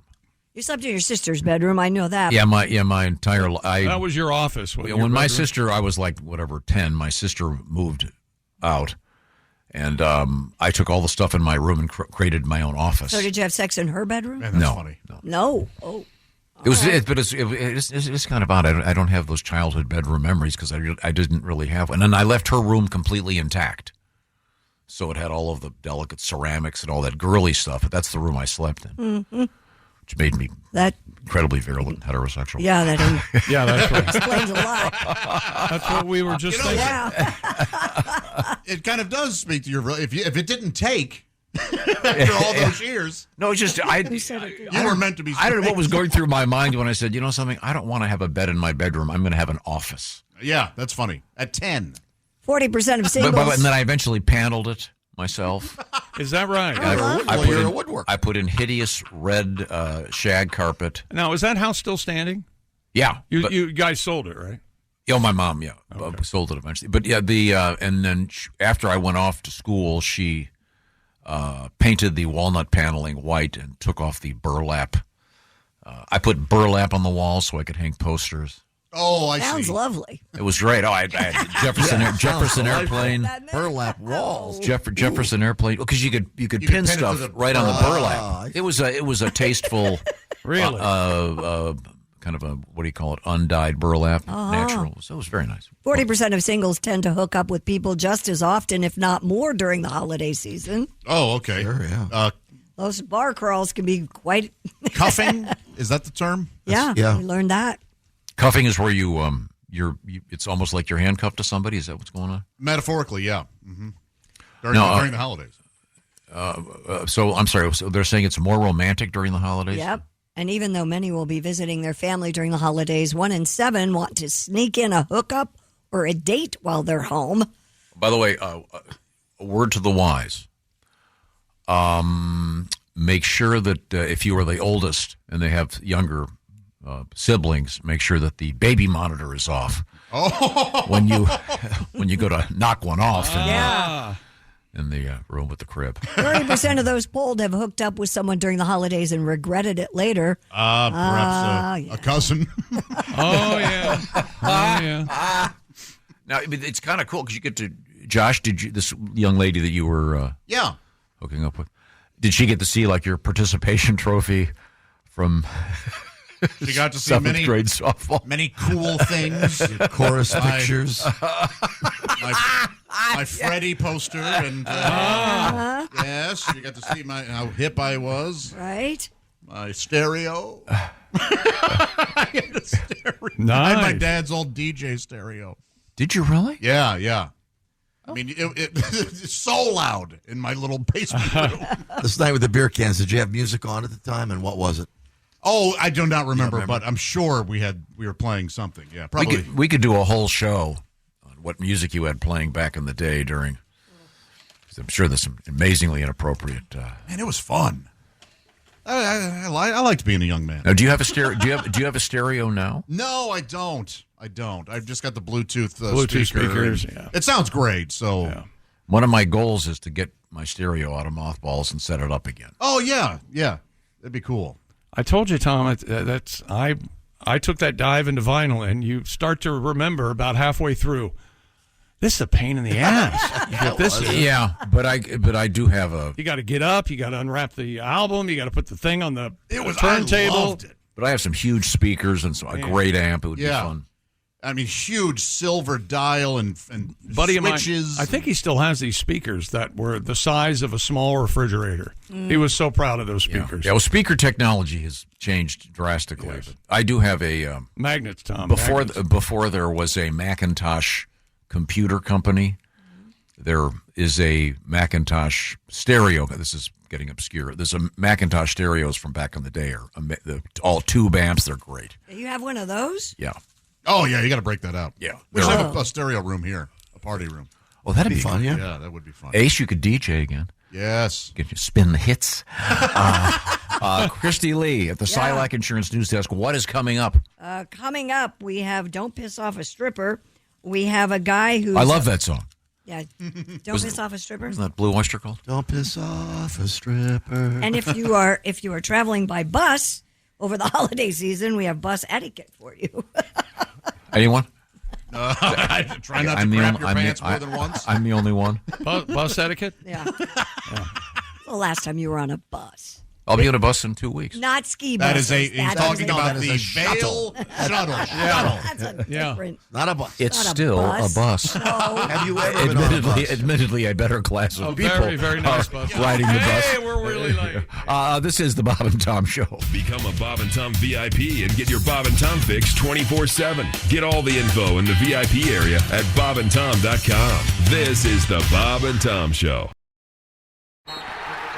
It's time for basketball, and Uber Eats is dropping deals on game day favorites to keep you locked in on the action. Like when you're craving a buzzer beater, but also buffalo wings. Or when an upset makes you want to ugly cry into a pizza. And right now, Uber Eats has game day deals from McDonald's, Popeyes, Pizza Hut, Wendy's, and hundreds more local favorites. So you can keep your eyes on the ball and your hands on a hamburger. Order now, only on Uber Eats. Product availability varies by region. See app for details. Hey, welcome back to the Bob and Tom Show. Josh Arnold, Ace Cosby, Christy Lee, Pat Godwin. I'm Chick McGee. Hello, here's Tom. Thank you very much, Patty G. Get another song out of Pat coming up. Really enjoyed your Christmas party, office Christmas party song. Maybe we can feature that again. Right what you know, right, Tom? Yeah, feature that again. The days of the office Christmas party, I think, changing pretty drastically, I think. And I think that might be a good thing. Yeah. Or as somebody told me the other day, our office Christmas party, we had a cash bar. I go, well, that's to keep you all from getting too Well, at least they had a loaded. bar. Yeah. Our office Christmas party will be alcohol-free, except for those staff members who carry a flask. You know who you are. Don't rule those out. Oh, I certainly don't. Once again, Christy Lee is at the Silac Insurance News Desk. What's happening? Allie Breen had an interesting letter, if you'll recall, last Wednesday about a lady who was very upset because her boyfriend of, 7 years or something didn't like to spend money on her, and she wanted this real expensive purse. Well, it's the season for presents, but a new poll finds couples struggle with the gift-giving expectations. According to datingnews.com, 95% of people surveyed who are in a relationship plan to give a holiday gift this year, with the average American planning to spend $237 on their partner's gift. Wow. All right. All right. Does that sound right to you, Josh? Yeah. Does that seem like too much? I just, as an average, it does seem a little high. 40% said they feel gift giving puts too much pressure on romantic relationships, which is illustrated by that letter that she had last week. Well, didn't she want a $5,000?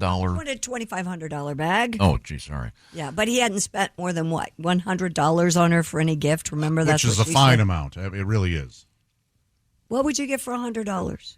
What could you get somebody for $100? Yeah. Oh, I don't know. I don't buy women's clothing or anything like, but I would think a nice top. Yeah. Right? Sure, sweater. Nice yeah. top. Yeah. But isn't giving clothing is a really bad idea? Sure. I have to be really good at it. And I was reading an article that there's the number one thing kids don't want for Christmas is clothes. Oh, kids have never wanted clothes. No. I remember being a Boys. kid. You open up and, oh boy, mom socks. Thanks. Pajamas. My grandmother always got me pajamas. Yep. What a waste. You don't like pajamas for Christmas? No. A family pajama picture? Come on. 2/3 of respondents said gift giving reflects the feelings for their partner. No. 65% think a gift reflects how their partner feels about them. Yeah, no. I'm sorry. It's in this 40%. story. You know, it never fails. What? Remember this, because when people they're going to do this after I've told them, and they're going to email me stacks of $2 bills. Am I right? What? Not for your significant other. Yeah, no, it's got to be. Well, first of all, I believe it's our good friend she's a Drew stripper. Hastings. Drew Hastings pointed out a long time ago that if $2 bills, it's like something special. Yeah, And I agree with him.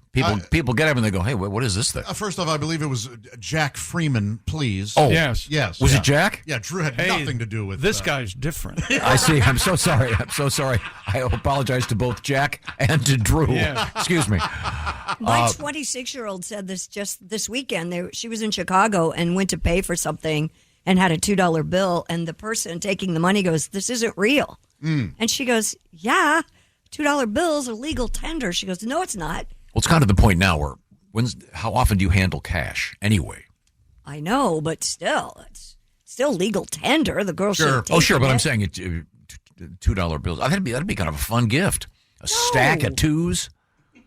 I'd rather have a stack of twos than a Starbucks gift card. Hey, I want you to try that and get back to us when we come back from vacation. Yeah. Oh, I would never do it. Let me know, Haven't you figured that out? How this show works? A stack of twos is fun for like your 8-year-old Yeah. nephew's birthday, not Yes. for your boyfriend or wife. Right. Okay. Yeah. But I would never get clothing. Okay. Sure. I mean, there's the I just said that because Christy put me on the spot. Christy made it very clear that $100 isn't enough for her. No. You made it very Didn't you and Andy agree that you're not doing presents this year? We're not doing presents. Okay, well, Andy, if you're listening, Andy, you better that's- get her something, or something. Maybe we'll chip in and get her something. No, You can put your name on it because she'll come in here after the Christmas vacation. I can't believe I don't want to it. hear about it. What's the name of your lawyer, Tom? Oh my gosh! No, we did little stocking stuffers. That's it. That's all I need. Christy, trust me. Don't on fall this. for it, Andy. Christy, $100 in $2 bills stacked up and wrapped. Very odd. He'll tell everybody. That's the thing is, hey, you're not going to be a Christy because she gave me $100 in twos. I've got some asparagus rubber bands if you want to make it really nice. Oh, don't you love those big thick ones? I do save them all. I do too. I have them on the inside of my pantry door on the knob. My grandma used to do that. Did she really? It never occurred to me to do the knob thing again. Yeah. Yes. You always know where the rubber bands I just have are. a Ziploc bag full of rubber bands. Oh, put them on the knob on the inside of the pantry. That way I know where all the rubber Knob them up. I'm going to announce that every time. Knob them up. And then, Pat, that's what you do with your condoms, right, Pat? I don't use condoms. Oh, that's what I meant back in the day when Right. before your birthday when everything was working. I use everything works great. I use Is that right? I used a condom once in my life. Are you serious? Dead serious. That doesn't shock me. How many STDs have you had? None. 0. I'm a very careful man. Wait a minute. I'm sorry. Oh, you're supposed to pour Dr. Pepper on it, right? That's right. Yeah, that's what I thought. Yeah, the whole thing about the Coke is a birth control thing. No. It always was Pepsi. That's right. I always thought jumping jacks would be. First it was the Pepsi and then the jumping jacks, of course. Yeah. Good luck buying your gifts. So the point of this is, it's very hard to buy It's very hard. to give Gifting your is romantic hard. partner. It's a lot of stress. Keep context in mind, you couples out there. If you know what job the person you're with has, if you know they can't afford certain things, of course, be lenient. My God, of course. Make a scene. Here on Make the a show, scene. I would recommend a stack of $2 bills and a nice bracelet from my buddy Steven Singer at IHateStevenSinger.com. That'll work. We'll come back with more great ideas. Also coming up, the Ace Cosby joke of the day, comedian Reno Collier, and Dusty Slay, one of the great comics out there. Dusty. We're going to talk to Dusty coming up this morning. This is the Bob and Tom Show. Thanks for listening to the Bob and Tom Show this morning. Catch any part of the show you missed later today on our YouTube channel. Every cup of Nespresso coffee is an invitation to transform your morning routine into a ritual you can treasure each and every day. Using the Virtuo Pop, a simple touch of the button freshly brews bold aromas and a rich, velvety crema layer for delicious cafe-quality coffee at home. Whether you enjoy your coffee hot or over ice, every sip, every morning is unforgettable. Nothing tastes like Nespresso coffee. Visit Nespresso.com or our app to explore our full range of easy-to-use machines and coffees not found anywhere else. Hey, welcome back to the Bob and Tom Show. Christy Lee at the Silac News Desk. There's Pat Godwin. Hey, Chick. Hey, man. There's Josh Arnold. Hi, Chick. At the I Hate Steven Singer sidekick chair. There's Ace Cosby. Hey. I'm Chick McGee. Hello, Tom. Hello. We heard about Josh disappointing his mom by having some woman in his childhood basement. Betting some woman with the beer cans thrown about. It's pretty rad. Yeah. Do you know? This was, how old were you at the time? 20. And your mom came downstairs in the basement, and there you were with some young lady with a tattoo. Yeah. Do you remember what the tattoo was? It was like a bird flowery combo. On the arm? Yes, if you looked at it, it was like, oh, there's a bird. And you're like, oh, no, there's those flowers. And it ended up being both. Like one of those Escher things. That, Yes. Did your mom get a good look-see at it? Yes, because she asked about it. And so they had a conversation? Yeah. Had to She be was a awkward. nice girl. Had to be awkward. So tell me, Yeah. What was her name again? Jezebel, was it? No, Yes. Mom.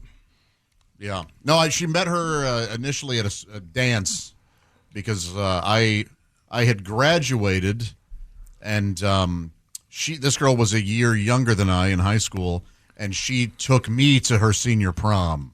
So I was a freshman in college, and I went to, and so that's when my mom first met her, and she was wearing a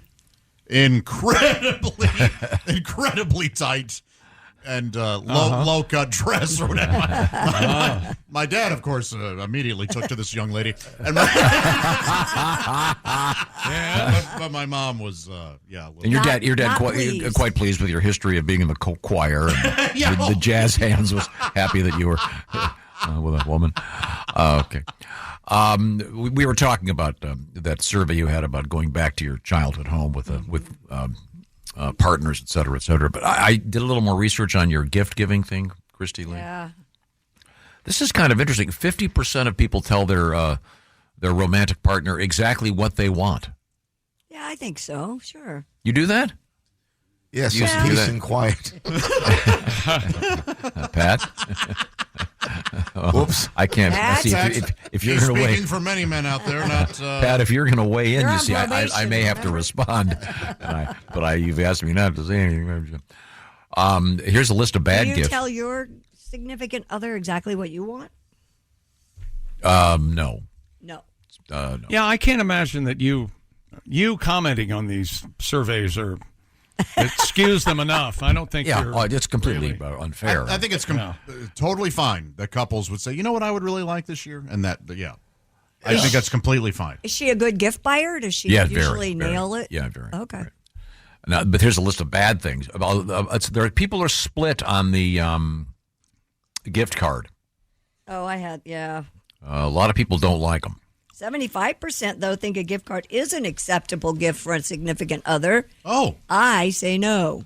I think it depends on what it is. A gift card for a day at the spa. Yeah, that's quite different. Yeah. Well, but it better not be the only gift, right? Yeah. Maybe. Again, a stack of $2 bills totaling at least 100. That's ridiculous. It is ridiculous. Why are you stuck on that? You know how many banks are going to have runs on $2 bills today because of my brilliant suggestion? For children. A lot of people. Kids would love that. Yes. Yeah, look, I got $22 bills. Honey, we're not talking about kids here. How about your lady? Can you imagine if you gave her 10 $2 bills? She'd throw them in your face. Yeah, there better be some very witty card. Or they better be on the front seat of a Mercedes. Or you're going to be in the pool house again.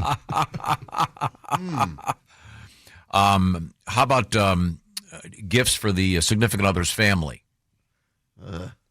The survey says the average person spends $120 on gifts for the other person's family. Oh, okay. Just get mom. Take care of mom. Your significant other's mom, and you're fine. That's it? What about dad? What about the siblings? Look, most guys hit a certain age, and I've hit that age of I don't want or need anything. Yep. And anything I do want or need, I go ahead and take care of it. Yeah. But if you got a stack of $2 bills totaling at least 100, wouldn't you mention it to somebody? Hey, look at this. And every time you went to spend money, you say, "No, I got this, don't you?" Yeah, Tom gave that to me. Yeah, the hassle you get from people going, "That's not a real money." God, I wish I didn't already have your Christmas gift because I'd be going to the bank on my way home from I'm work. telling you, there's going to be a run on them all over the country. Okay, I'm sorry. Christy, one other thing I got this. Oh, there's more out of him. Okay. I think this is kind of interesting. Here we go. We were talking about music in the bedroom. Yeah. Because, Josh, you mentioned when you had this encounter with the tattooed lady in your basement. Yeah, we had a fun time. We were drinking and listening to music. It's like she's tattooed from head to foot. Yeah, no, it was a very small, tasteful tattoo. But my mom was struck by it. Yeah. Were you playing it on vinyl, the music? No, it was CD. CD, okay. Yeah. It was a mixed CD that I had created. Nice. Did you create it for the purposes of plowing? Seducing would have been a nicer word. Sorry. I didn't mean. Sometimes I can't find the words. Why would you use that one? I think seducing I was working on something this weekend. No, this was just. I used to make mixed CDs all the time. My brother and I figured out with all the stereo components we had how to create. We had a CD burner. And we had enough CD players where we could do that cool thing that they would do on the radio. Yeah. Whereas one song was fading out, the other one was nice. Yes. Nice. There was no dead air. Yes. Segue. They would just call that a segue? Yeah. Mm-hmm. Wonderful. Yes. That's fun. Yeah. Those were fun. And I have a question for Chick. I did not have a home 8-track player. In my car, I had a cassette player. Finally, after a long time. I know you had the recordable 8-track thing. Oh yes. If 8-track player recorder. If you put that on, would it play continuously or would it get to the end and actually stop? No, it'd go back to the first track. That's what I thought. So you could have continuous music back in the day in your basement, Josh. Oh, yeah. Yeah, cool. Cool. And then, do you remember I'm trying to think of the movie 10, I think it was, with Dudley Moore? Yes. Is that the one where they were playing Ravel's Bolero? Yeah, that's the big bedroom scene. They're in the bedroom scene. Yeah. Was there a run on that? Oh, I bet. In that era? That was pretty hot, yeah. Every time, I listen to classical music a lot, and every time it comes on, I think, there's Bo Derek. Okay. Yeah. All right. It's a fun movie. I like that one. Yeah, Me too. It was cute. Is that the one where he goes to the dentist and tries to drink the coffee later and spills it all over himself and burns the bejesus out of his lips? That's what you remember out of 10? Yeah. Not her running down the beach. The beach scene? Yeah. No, in slow motion. I didn't find Bo Derek particularly I just remember attractive. thinking, I want to go to a bar where Brian Dennehy is the bartender. Yes. He seems like a cool bartender. Right. Absolutely. It's going to be tough now. He's incommunicado. Yeah, Where's that? Oh, no. What else you got? Thousands of Santas took to the streets of New York City for the annual SantaCon charity pub crawl. Oh. Revelers dressed as Kringle, along with those dressed as Grinches, elves, or other holiday characters, strolled to bars and clubs from Midtown Manhattan to the East Village over the weekend. The kids leave out bail money for Santa and maybe a little coffee, sober them up. SantaCon is actually a good thing. They are encouraged, those who participate, to donate $15 to enter participating venues, and all that money goes to charity. Mommy, Santa barfed on his beard. Yeah, Santa does that. Yeah, I was telling Pat on the break that in Chicago it was the same situation. It was the Santa pub crawl. And so a ton Christmas of Santas? pub crawl. Oh, everywhere. It was ugly Christmas sweaters, Santas, Grinches. It was every bar on Clark Street has a Kris Kringle theme or a Santa theme. Nice. Yeah, it was pretty fun. I recently found out what Mrs. Kringle's first name is. Oh, what is you it? guys know this? No. Sally. No. But Jessica. Is it really? Jessica Kringle is Mrs. Claus. Is that according to Hallmark? That's according to the Christmas Without a Santa Claus. That's right. Yeah. Is that historically accurate? Or I don't know. Or do they just make it up? But I like it. Mickey Rooney is the voice of Santa Claus, I think, in that. That's correct. Yeah. He was adopted by the Kringles or whatever the hell. Something like that. Yeah, something. Had red hair when he was a kid. I have This is all Jessica Kringle. There's all factual evidence here, according to Rankin and Bass. I'm not very big on conspiracy theories.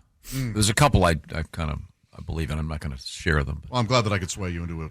I do think that I have one that I'm not sure anybody's talking about, but those lights hovering over New Jersey. Oh, yeah, the drones.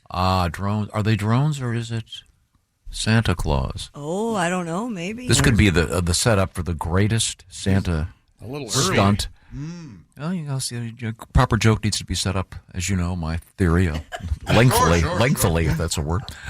It could be Rudolph up there just flying around. Little recon. Yeah. Are they going to find out what the hell those things are, by the way? just asking for a friend as they fly over a military base. Right now, we've been talking about great gift giving, and this is a absolute winner every time. Of course, I'm talking about jewelry. You can't lose here, fellas. Ladies, pay attention. Steven Singer Jewelers. You can get this done. You could get this done before I finish talking about it, actually. You go online to IHateStevenSinger.com. Look around for a couple of minutes, see what you like. For example, Steven Singer Jewelers has those Anita diamond stud earrings starting at just $298 at IHateStevenSinger.com. These, by the way, I should make this clear. These are earthborn diamonds. These aren't the fake diamonds. These are real diamonds. That's what Steven specializes in. He's got beautiful bracelets, necklaces, you name it. Check it out at IHateStevenSinger.com. By the way, the full value guarantee, 100-day trade-in, of course, if you want to upgrade, but you can send it back if she doesn't like them, or if he doesn't like them, or if you don't like them. Once again, a full 100-day, 100% no-hassle money-back guarantee. Free shipping both ways if necessary, but you're not going to want to ship them back. Get those orders in before 2 o'clock Eastern time this afternoon, and they'll be in the mail today. So you got plenty of time. What is it, 10 days? How far? What is it today? 9 days. 9 days left. I would recommend getting this done right now. Pull over. IHateStevenSinger.com. You can't go wrong here. And, of course, the perfect gift, as you know, would be an envelope with $100 and $2 bills and a nice bracelet. You'll thank me. Dear Tom, thank you for the great suggestion. I'm exhausted from the incredible lovemaking of my wife. Oh, sorry. Wow. That's interesting. Yeah. Once again, Steven Singer. Nobody heard anything. Steven Singer stands behind his jewels. That doesn't sound right, does it? Steven Singer stands behind his jewelry because if he stood in front of it, you couldn't see it. Tell him the Bob and Tom Show sent you, and tell him that his commercial message was precisely and carefully delivered with sincerity and accuracy from Tom. Okay, this is the Bob and Tom Show. This is a message from sponsor Intuit TurboTax. Taxes was getting frustrated by your forms. Now, Taxes is uploading your forms with a snap, and a TurboTax expert will do your taxes for you. One who's backed by the latest tech, which cross-checks millions of data points for absolute accuracy, all of which makes it easy for you to get the most money back, guaranteed. Get an expert now at TurboTax.com. Only available with TurboTax Live Full Service. See guaranteed details at TurboTax.com/guarantees. Christy Lee, Josh Arnold, Pat Godwin, Ace Cosby. I'm Chick McGee. Hello, Tom. Hello, Chick. How you doing, buddy? Good. Good. I'm getting organized over good, here. Good. We've got Christy Lee at the Silac Insurance News Desk. By the way, as you mentioned, there's 2 Monday Night Football games tonight. Yes. As Week 15 draws to a conclusion. I'll remind you when Week 16 starts Thursday evening, you'll want to weigh in at bobandtom.com/contest for your chance to win those gift certificates from Steven Singer Jewelers. But right now we return that way to Christy Lee at the Silac Insurance News Desk. A strip club DJ in Portland, Oregon is recovering after he was stabbed by a dancer. Oh, man. The victim, a Mr. Duncan Allen, works at the Casa Diablo Vegan Strip Club. What? Okay. Really? That's the name of it. See, that's right there. Vegan? What? I wonder how this works. I don't know. He told KPTV, quote, I was on my computer getting some songs ready. Next thing I know, I felt like a 500-pound man punched me in the back. Oh. I turned around expecting there to be a huge dude about to fight me, and it was a dancer. She was standing there holding a knife. Mr. Allen, who suffered a collapsed lung, was taken to a hospital. Club owner Diablo Zuckel told the station he believes the dancer, Peyton Lathan, was having a mental health crisis at the time. The 29-year-old Miss Lathan is facing assault charges as well as a charge of unlawful possession of a weapon. Ms. Lathan had worked at the club for 10 years. She was not a newbie. Again, I'm sorry this guy got stabbed and everything, but a vegan strip club. Well, it is Portland. Yeah, good point. Oh, well, yeah. That is really odd. So that means no leather, right? Among other things. Vegan is just really about the diet. That's a whole different thing. Oh, okay. Yeah. I thought the no leather thing, isn't that also a vegan? I mean, it's very common among vegans. So the vegan, so the food there has got to be all vegan. Right. Not all strip clubs have food, but some do. I've eaten at a strip club. Yeah. Yes. Did you go there for the food or for the stripping? There was one around here that had a great prime rib sandwich for lunch. No kidding. Yeah, absolutely. This was a breakfast buffet. Ham and legs. Our friend Tommy Jonigan and I had just finished a show, and we went to a strip club and had breakfast. Nice. It was awesome. Is that all you did? It was all I ate, yeah. Now, see, if I'd given you that thing with the $2 bills, Oh, God. you would have been in heaven. This is astounding. I know. What happened over the weekend? Saying? Because, I mean, I'm sure this lady paid her bail in ones, all crumpled up and disgusting. And, Ace, did you ever DJ at a strip club? Yeah, I helped a friend out. You did what? Helped a friend out. Oh, okay. For about how long did you do it? I mean, if you need help on a Sunday or Saturday night. Oh. Because I had always heard, I applied to be a DJ at a strip club once. And Like fill out the form and the whole thing? Yeah, I actually went to the place and interviewed. Wow. And I didn't want to do it because it was the morning shift, like 8 to 2 or something. Oh. But I had also been warned, just drama. Like A lot of drama, and some of the girls wouldn't tip out correctly. Right. So I'd play longer songs for them. And okay. 'Cause I was going to say, if you played a certain song, they would just come up and scream at you, or hey, that's my song. Yeah. Really? Oh, They're very possessive. One of the guys who used to work in this building ended up being a full-time strip club DJ. You know what I'm talking about. Uh-huh. He was the only guy in the building smaller than you, Christy. And he was Very small. He's like a miniature human being. Drama. Oh, yeah. And his entire tenure there, he never so much as got kissed. Well, that's not how you tip out. Is that why you work there, to date a stripper? I think the fantasy would be, take one of the girls home because they fell in some love. probably do think that. Yeah, but not at all. And it put him off everything. I bet. But it was always, I can't believe you played Pour Some Sugar on Me. That's my song. That bitch. No thanks. Yeah. In any event, there is a vegan strip club. Good to know. Yeah, in Portland, apparently. Ace, did you use your own voice, or did you use that classic strip club button thing that makes them all sound the same? No, what button? They have a button? Yeah, there's like a thing where you can sound it makes you sound like a. You can't say the word yes. You have to say hell yeah. Yeah, right. That little machine. I didn't know that. I don't know if it's a button per se, but you can put it. It's a filter. Yes. Who's here to party? A lot of the classics. So you do like a welcome to the stage sentiment. Yeah, kind of? coming to stage 2. It's Porsche. Oh, yeah, you're better than the filter. Yeah, that's good. And Pat, don't you have a song about strippers? Christmas song about strippers? I do. Yes. There aren't that's right. There aren't that many. But you know, Crystal and Amber, Roxy and Brandy, Angel and Ginger, Raven and Candy. What do you recall? The most famous stripper of all, Susie the sober stripper, had a very healthy glow. And if you'd breathalyze her, she would blow a .00.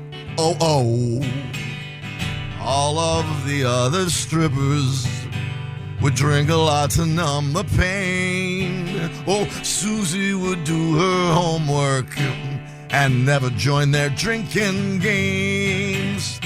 Then one sloppy New Year's Eve, the manager came to say, Susie, with your nose so bright, oh, won't you drive us home tonight? All of the strippers thanked her. Thank you, Susie.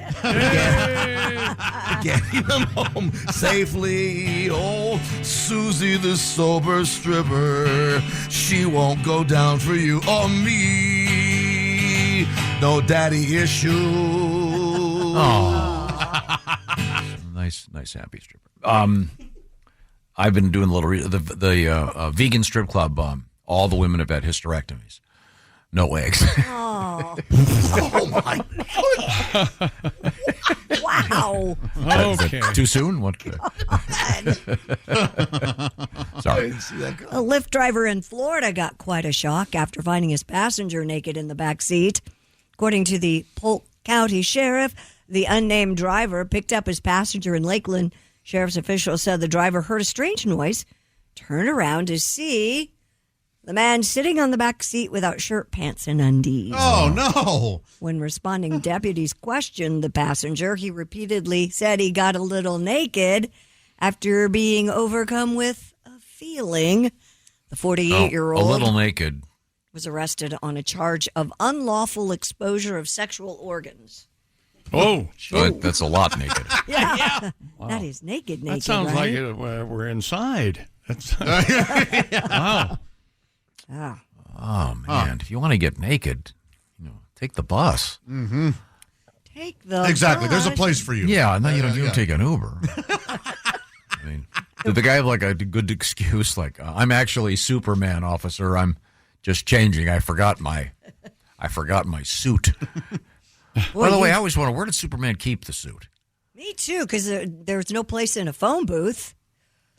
Not enough room in the. He knew a guy worked at the telephone company. Okay. He left him in all the phone booths had them. Yes. Oh. Ready to go, no matter which one he'd run into. But the phone booths were all glass. Right. That's right. Didn't he always have it on underneath? I think. Yes, I thought you were talking about what happened to the suit that he left. Because it was always underneath. Remember that one of them, he jumped into a phone booth. It wasn't a booth. It was just a kiosk with Yeah, a phone. that was, I think, in the first Christopher Reeve Superman. Yeah, right. But I mean, so you're saying that so the Superman suit's on underneath. Because he would be running you see and he the would thing. rip it. Yeah, but then where'd the cape come from? Yeah, how would he Tucked That in the too back. was It was all in You there. couldn't see it? No.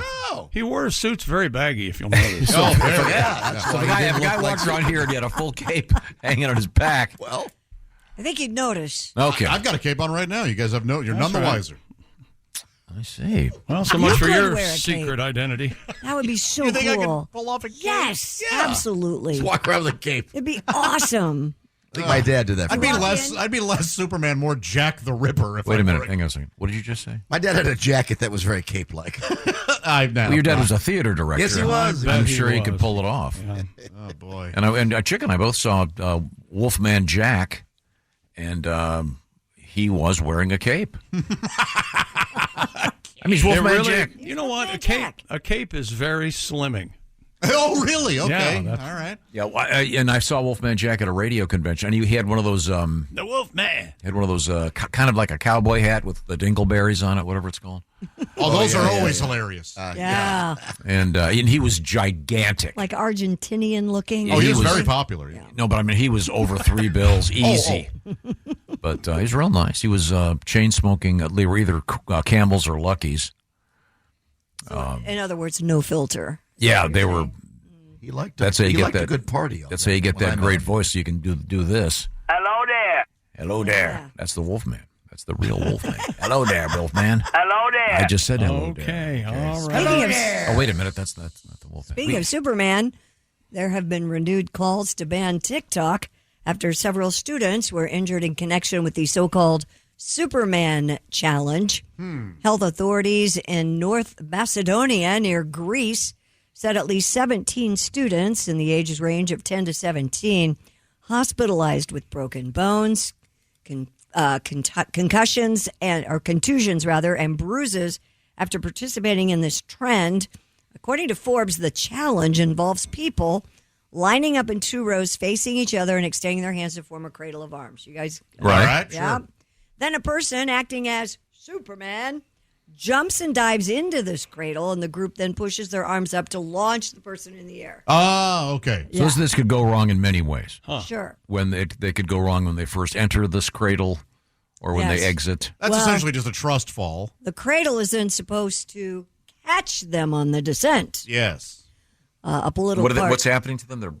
They're breaking bones and But no one died like they did during the Aquaman challenge. Oh, well, that was, yeah. Eight of your friends hold you underwater. oh my gosh. Oh, okay, yeah. Political party in the country has since issued a statement condemning the irresponsible spread of dangerous content on social media. Land the wrong way, you end up more like Christopher Reeve's Superman. Oh, awfully sad. Yeah, that was. That was chilling. I'm sorry, it's my fault. It's a holidays, too. Saying it was It's a good thing for the holidays. No, man, oh, man. How about a lighter story? Video of a dog going viral today. She was caught honking a car horn in the mall parking lot. That's funny. I love these. Video captured by Miss Brenna Boyd shows the annoyed-looking boxer named Crystal A boxer is a perfect dog to be annoyed and honking a horn. seated behind the wheel of her owner's car, pressing the horn with her paw. Ms. Boyd told CTV News that she first heard the horn when she went into the Save-On Foods in British Columbia. But when she heard it blaring 10 minutes later, she decided to investigate. Save On. Save-On's got the groceries. Thank you. That's when she found the unusual sight of the dog repeatedly honking the horn and people surrounding the car laughing. I just saw the picture for the first time. First of all, like- it's a white boxer, which I'd never seen before. Like, hey, Well, I'm done with you this know what they shopping. say about white boxers. You never bet on them. Right, white. There it is. I mean, just holding it down. And, Come on. and he's got his paw right on the horn, looking around like, "Hey, What are you looking at? I'm over here. What the hell? Wearing a vest, which is funny, so he looks more like a person. Oh, my God. Look at that! Look at that guy! Oh, come on, that's hilarious.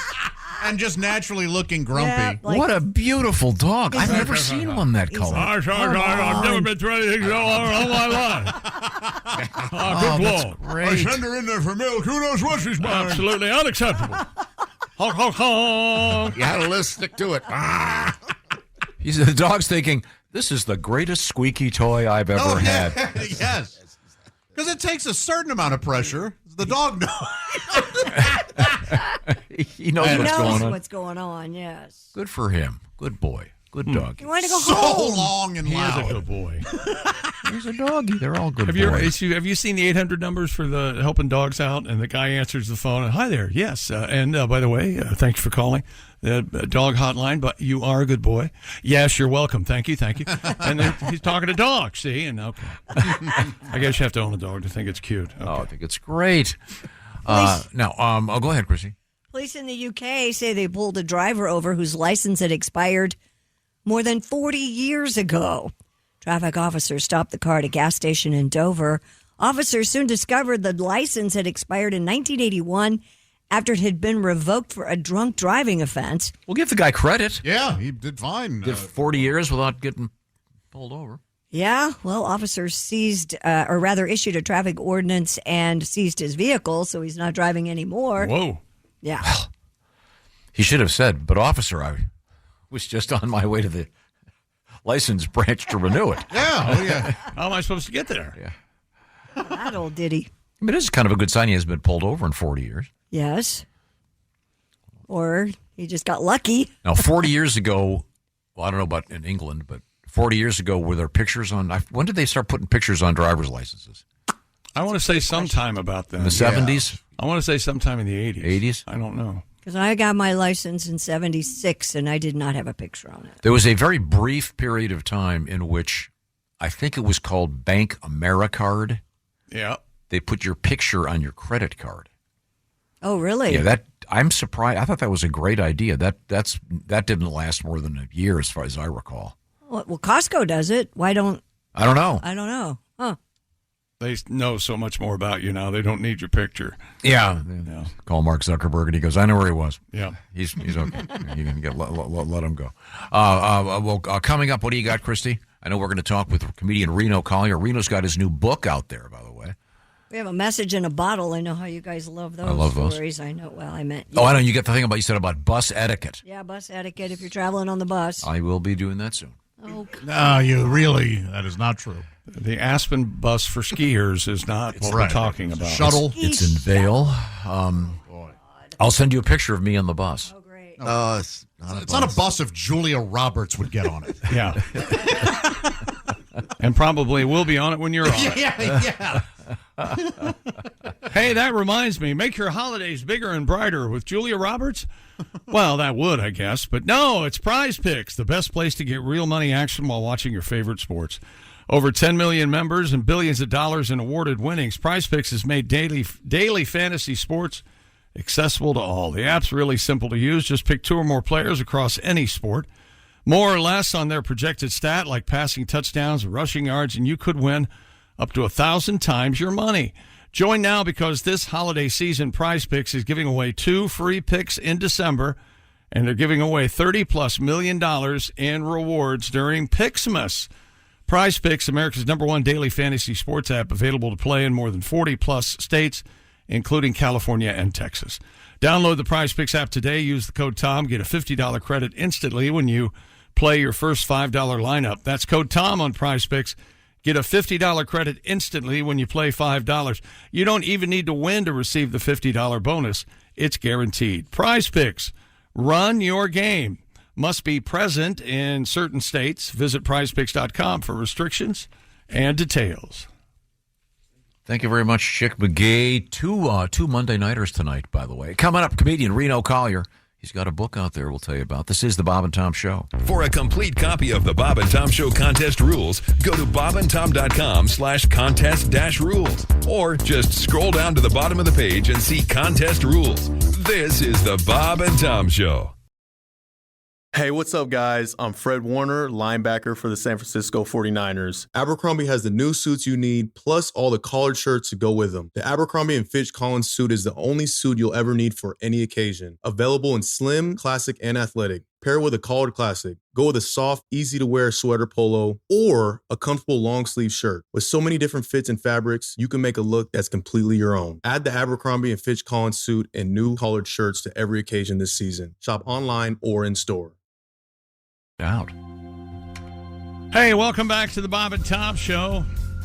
Ace Cosby, Josh Arnold, Pat Godwin, Christy Lee. We're all here. I'm Chick McGee. Hello, Tom. Hello, Chick. Hello. 2 Monday Night Football games tonight. Did you already pick those in the shoe-in? I did. Okay, so maybe that'll help you with the shoe-in. They're on the Instagram at @TheChickMcGee. Go ahead and check those out. Thank you very much. I believe we're going to be joined by author. Yeah, I know. Author. Could you tell I put enough sauce on that it sounds like I'm somewhat skeptical? It's comedian Reno Collier. And Reno, I know you have your book out. Do you have a copy of it right there? I got it right here, buddy. Oh, there you go. There. That's the wrong side. Yeah. Okay, it's Country Fried Takes by Reno Collier. And, how about that? And it's available exclusively. And where is it available, by the way? At RenoCollierComedy.com. And, dude, they're selling, like, I'm blown away. Okay. And I want to thank everybody. We're on our 4th order, filling them up. And now 4 dozen is what is that? 40? Well, I get them 4 at a time. There's so 16 books, but if I get to 17, it's just going to be a Christmas to remember. Now these books, this is your Country Fried Takes. They are, yeah. And I was going to read one today, actually, out of the book. People online were like, read one that's in it now, so they know what's in it. Oh, where are they? It's a Christmas one. I'm sorry, what did you say? People online were doing that, or you had a busy week. So Reno. Josh, let me tell you something, Josh. When you know somebody really well and you care about them, you don't call them out in front of others. Did you ever? Love them, I had it and backwards. then when they say something, you go, you know what? I'm going to ride along with this because I care about that person. See, when you started this, you never thought you'd have a defense to contend with while trying to be a comedian. Especially with my friends. Yeah. I expect somebody on the street to go, hey, man, I get it. You didn't do anything. But not my friends. I'm as helpful as someone on the street. Now, are you? By the way, are you working New Year's Eve? No, sir. I'm going to pick up my mom in Virginia. She doesn't fly much. It's hard to get through the airport. So I'm driving to pick her up and bring her back here. And she's going to spend the whole holidays with us. Oh, nice. Oh, really? Yeah, I'm excited, man. Oh, that's good. Good. We're going to have 10 hours in the car together tomorrow. So it's going to be, we'll get to know each other again real quick. You know? A lot to go over. Yeah. Yikes! 10 hours. You should record that. Put that up as a podcast or something. Yeah, it's good. It's good. She packs up fried chicken and stuff, and I eat it the whole way. And we talk about old time. It's fun, man. Maybe she can help you write a new Country Fried Take. Okay, you know what? Let me tell you something. That was a shot. As an author and a distinguished intellectual, go get her, let Reno. that slide. Yes, it's beneath you to respond. Now, It's beneath me. Did you always or ever find it difficult if you were doing a stand-up show to know that your mom was in the audience? Yes, it's anytime you invite somebody you love like that, something's going to go wrong. I remember I was opening when I first started out. My aunt and uncle drove like 5 hours to see me at a Holiday Inn. Oh. And the bartender got drunk and got fired and locked up the microphone and all the sound equipment and left. So they watched me on stage, and I got 5 minutes in. The guy shows back up. They gave him his job back. He's hammered, and he's setting up the microphone while I'm doing my show in front of me. Oh, man. Yeah. It's always a mess. Yeah, impressive. It's always a mess. Well, let's get to it now. That once again, the book Country Fried Take at yes. Where is it found again, Reno? It's found at RenoCollierComedy.com. Okay. And reviews are not up there from Josh Arnold. No. But by popular request, we have one from the book today. Thank you. Yes. Thank you, Josh. Yes. You saw that online, too. I did. appreciate your kindness. Yes, sir. So this is the Christmas one. This is the Christmas one that's in the book from last year. So today, I'd like to give credit to 2 jobs that I think deserve some love around the holiday season. My honorable mention goes to the grocery store checkout people. Now, I'm sure during the year, constant scanning and bagging is monotonous, but the month between Thanksgiving and Christmas has got to be straight hell. everyone attempting to be extra jovial and chatty. You have 8 straight hours of listening to bad jokes. $7 for a dozen eggs. Good Lord Jesus, Mary and the shepherds. I know what I'm asking Santa for. My own damn chicken. Too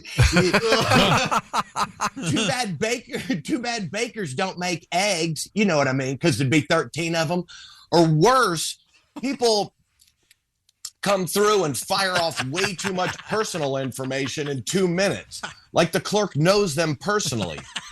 Well, this year I have to buy special food because Phyllis can't eat gluten. Last year she didn't poop right till Easter after eating my stuffing. Then you know her sister Lois's kid puffs up like a Christmas parade float if he smells peanut dust. You know what I mean? But I guess it's better than the meth his dad sniffs. Merry Christmas. Merry Christmas. So I tell you what. If we don't close the border, I forgot this part. If we don't close the border, we're all going to be speaking Chinese by next Christmas. So that was a last year joke. Apparently. So how about this? Which border is that now? How about let me get through this for the love of God and Christmas. Oh God. So how about this year? We just tell people thank you, we appreciate you, and close with a simple Merry Christmas. Now, the winner of the toughest gig during the holidays has got to be the elementary school band teacher. Now, we only have to sit through an hour of this. The teacher's been listening to this garbage for the last 4 months, knowing that this day was eventually coming. It's the only class that has to show the entire town how little progress they've made the first half of the year. The teachers dealt with lost instruments. They lost the flute section because they tried to have the kids learn Baby, It's Cold Outside. And 5 wine moms went to the school board to protest, even though it was only an instrumental. And after all that, the teacher still has to sell this train wreck to the audience like it's amazing. Okay, folks, thank you for being here. All the children have worked so hard these last few months to bring you this holiday extravaganza. Now sit back, relax, and enjoy our rewritten version of the Christmas classic, Baby, It's Cold Outside, So I Got You an Uber and a Rape Whistle. Well, very rough. I love me some me. Well, that's all right, kids. That's a hard Let's word. get started. It really hits the ear wrong. 1, 2, 3, 4. Made in China. Ding, dang. I'm going to keep going. I don't care. Clang, clang, pong. Now let's go to the solos. Okay, on the drums. Click, clack, kang, kong, kang, clack, click, click. And now it's the sax. And the audience just claps whenever we see a kid we kind of know do something. You just sit there trying to be positive. You know, the clanging and spit sounds were much better this year. Then some kid whose mom works at the school snuck an electric guitar in and plays an 8-minute solo of Smoke on the Water, playing the same 3 damn chords over and over.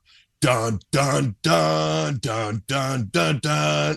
Then to close it all out, that's 4 chords, by the way. That's 4 chords. As an author, I will let that go. Nice. Here, I'm going to start over again. Yeah.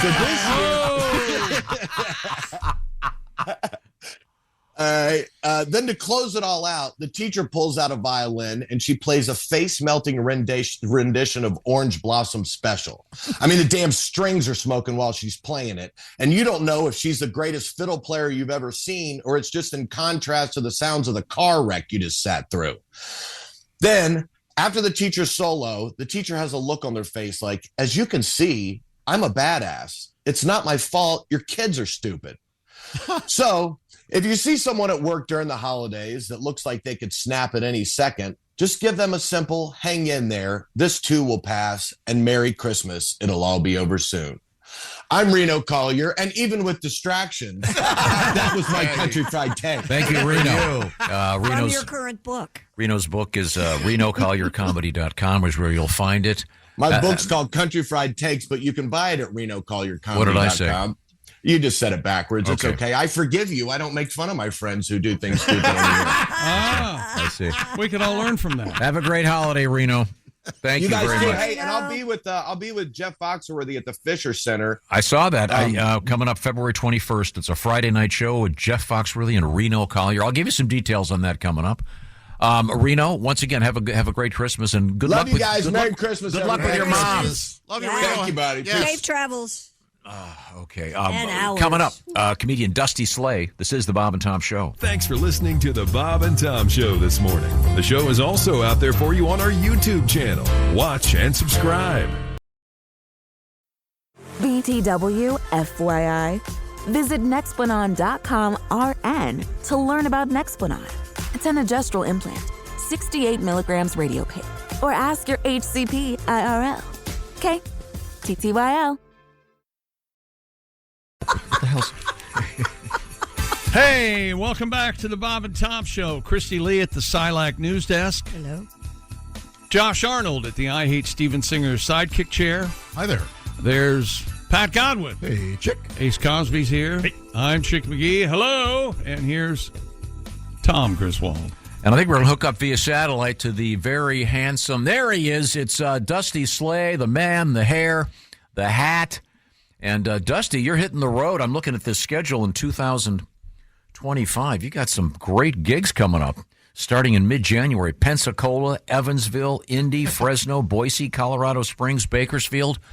The man is on the road. Are you excited about this? I'm pumped to be here. I appreciate it. You know, when I'm on Zoom, it always gives me the mirrored image of myself. And I don't know what it is, but seeing myself the other way, I'm like, what's wrong with that guy? You ever see that? Yeah. Hell yeah. Yeah, it's you backwards. Yeah, it's like, who is that? I look like that. I got problems, you know? Yeah, I always like it when whenever you're doing this and you make an adjustment. It's that weird thing where all of a sudden your face is right up in the camera. Oh, yeah. Yeah, and it's just flipped, and it just feels like everything about my face is wrong when Well, it's, you when look it's great. flipped. I'm like, why is it just seeing it the other way suddenly so wrong? Yeah, I feel good. Good. I like the painting behind you. What is it, a flying horse? What's going on in back of you there? There's two horses back there. There's a black horse and a white horse running in a field. I found it in a thrift shop, and Nice. I thought, this is great. This is Steve Martin. People think that it's Jeffrey Epstein, and I don't know why people think I have that on my wall. But It's kind of a high contrast drawing, and it does look like Jeffrey Epstein. But now that you said it's Steve Martin, it looks like Steve. The very young Steve Martin. Right. Very good, very good. Now, are you home for the holidays, or do you have more gigs before the Christmas holiday? No, I was just in Vegas last week, and now I'm about to go do some military shows. I'm doing a few Air Force bases. All right, So, good for you. Yeah, I've never done that before, so I'm a little scared about it, but I'm pumped. Oh, you'll do great. Yeah, I'm pumped about it. Sometimes I worry that maybe I'm too artsy of a comedian, and they're gonna, I don't know, but I think it's gonna be great. Now, too artsy. What was the extent of your education? Oh, well, I don't mean educated artsy. So okay. You mean like paint by numbers artsy? Yeah. Okay. Yeah. Exactly. Yeah. I'm like, I'm thrift store artsy. I'm community college artsy. Okay. All right. Now, I've done ceramics. I see. No, you'll kill. They're gonna love you. I noticed. I'm looking at your schedule. You're playing a bunch of very nice theaters. This is really cool. Yeah, I mean, so far my whole calendar is all theaters this year. It's 2025. It's looking like a big year. I mean, I almost want to work some clubs in just because that's what I'm used to doing. But it's nice. It's fun. Now, are there any jokes you're going to have to give up in the year 2025? Is there anything? Oh, my. Well, I'm filming a special at the end of February. Not for any New Year's resolution. I gave up those a long time ago. It never works. I used to always try to give up smoking, and I would smoke so much on New Year's. I would be like, I want to hurt myself so that on New Year's Day, I definitely don't smoke. How'd that go? It usually worked for New Year's Day, but January 2nd, I was ready to go again. I see. Okay, good. Once again, we're speaking with Dusty Slay. Dusty Slay is a distinguished comedian. Did you finish community college? Did you get a degree after all that? No, I did 2 days. I went to community college. I was bored, and this community college was right across the street from my high school. and I did 2 classes. I did an English class and a math class. There were no attractive women in my classes and several people from my high school. I thought, you know what? Let's not do this again. Probably a good move. Now, are you? And you're at your home right now. Who all is home these days? Well, my wife. I got 2 kids. I got a 2-year-old daughter, a 1-year-old son, 3-year-old daughter. I don't know how old they are, but I know the feeling. So now, the reason I bring it up is I knew that you had the 2 kids. I was just kind of wondering. They're kind of young enough so you can sort of get away with Christmas presents. You're not going to probably get called on the carpet too much. Have you taken care of any of this, or is someone else doing all the Christmas shopping? yeah, my wife really does all the shopping for me to get things. But it's like my kids, presents are too easy now. They just get presents all day long. They don't appreciate anything. I took some toys away from my daughter yesterday as a punishment, and I think she's already forgot about them. I don't even think she's being punished. Yeah, you raise a good point. But they're so young that they're not really into. They don't need an iPhone yet, I hope. Oh, no. I hope to never get them an iPhone. Good luck. I hope the world is ended by the time they get old enough to get iPhones. Yeah, well, and the iPhone may be part of that ending. Yeah. I have been reading books to them, though. I read Pinocchio to my daughter the other day, and I don't know if you've read Pinocchio recently, but what a weird book. Yeah. Oh, yeah. I mean, Pinocchio's created, he's just a puppet, and then a witch comes in and makes him real. And then he gets kidnapped twice in 2 days. I don't know who Geppetto is to have a kid. I think social services should be called, and maybe the witch's license should be revoked. I've never liked just go around creating real people out here all the time, creating some kind of Chucky situation in Geppetto's house. Once again, we're speaking with comedian Dusty Slay. And I always remember this about Dusty. At one point, he was a waiter, a service guy. Was it an Applebee's? What was it, a Chuck E. Cheese? No, I lived in Charleston, South Carolina, and I was working at a seafood restaurant called Hyman Seafood. Oh, that's right. And we've gotten some nice emails from them. Sure. Oh, yeah. Well, it's a hot spot, and, I always say it's a Hyman Seafood located on the same block as a restaurant called Sticky Fingers. And, and I say not everybody gets that joke, but, it's okay. I didn't get it for a long time. But people would ask me, they would go, they would say, because it's owned by a family with the last name Hyman. They would say, "Oh, are you one of the Hymans?" And I go, "Yeah, because they named me Dusty Hyman." Yeah, I would have definitely gone with Dusty Slay. Now, are you watching any videos with the kids at this point? Yeah, we watch. She likes Paw Patrol. I actually took my daughter to live Paw Patrol. I've been there. And, that's the worst show I've ever seen. Oh, really?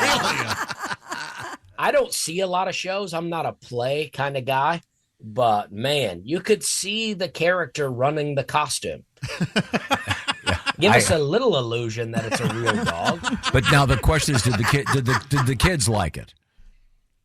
I don't know. I think so. But it's like she didn't talk much during it, which makes me think she was engaged. Mm-hmm. But I'm just thinking, even for a 2-year-old, I'm thinking she's sitting there going, I see the guy running the costume. Yeah. I know this is not a dog. You've ruined the show for me now. Yeah. I enjoyed the Paw Patrol. The one that was terrible was the one with the singers, the Kids Bop. Oh, yeah. They just got a bunch of local kids to come, and they were lip syncing to. It was really awful. But your kids enjoy it. I think that one may have really tipped the scales. Really? Yeah. Okay. Yeah, we're going to something a little more sophisticated these days. Mm. Well, Dusty, have a great holiday, and I'm looking at this schedule. You're going to be in so many great spots. We're going to have to come see you. Well, I appreciate you having me. I always like to tell people that my show is relatively clean, meaning that I do a show for adults, but you could bring your grandmother, you could bring your aunt to the show. They're not going to be embarrassed. Oh, good. good. You brought them to the show. It's a fun show. Okay, very good, Look very forward good, to very it. good. And real quick, when is the last time you got a haircut? You got the if you didn't have the glasses on, you'd be Jesus with a trucker hat. Yeah, look at this, huh? I'm about 2 haircuts a year. That's what I like to do. I like to do one about every 6 months. I let it get real long, and then I cut it back, and then I let it grow again. All right. Yeah, I don't like a lot of haircuts. I don't like the appointment. I don't like going in there. You have to sit. You have to look at yourself in the mirror while talking to somebody else. Just like this. Hard. Yeah. Yes. Yeah. It's hard to do. All right, I don't- Dusty. I don't like seeing myself as I'm talking to other people. I'm like, I look at myself and I go, what are you saying? Okay. Great seeing you, man. Hey, thanks, Dusty. Happy Yeah, good to holidays. see you guys. Hey, have a I'm great sorry Christmas. I hope that Ace gets a better camera angle. I like seeing him, but it's a weird angle for him. All right, fair enough. You don't know what you've just done, Dusty. There are going to be 7 guys working on that for 3 weeks. The Ace Cam. Yeah. Okay, thanks, Dusty. All right. This is kind of cool. We talk a lot about holiday gifts. This is a very unusual one for the whiskey drinker in your life. There's, of course, lots of different types of booze out there. This is unusual. We had our friend Drew Storen popped in here. He played Major League Baseball, very fine pitcher. And he got together with some of his buddies in the baseball world, and they got the rights to the cornfield from the movie Field of Dreams. Mm-hmm. And they have created a bourbon. And now they have their Field of Dreams small batch bourbon limited edition.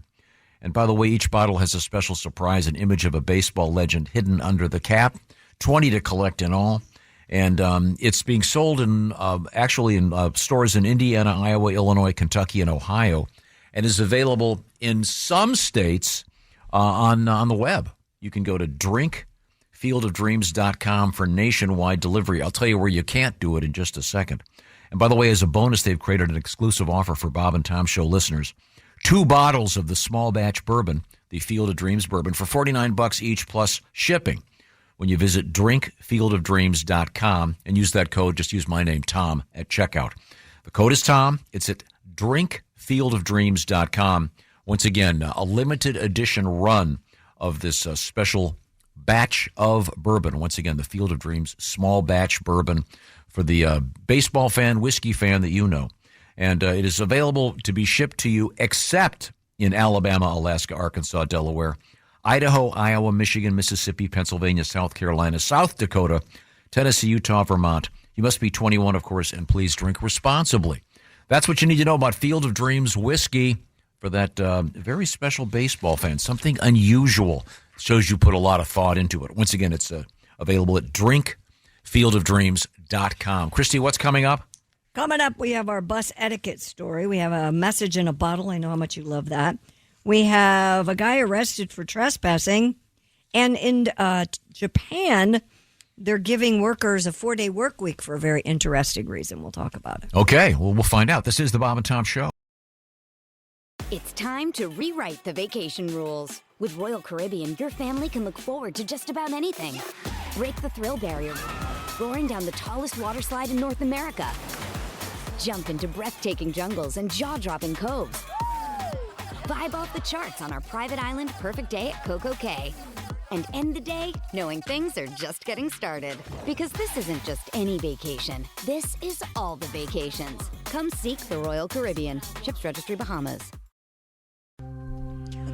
Hey, welcome back to the Bob and Tom Show.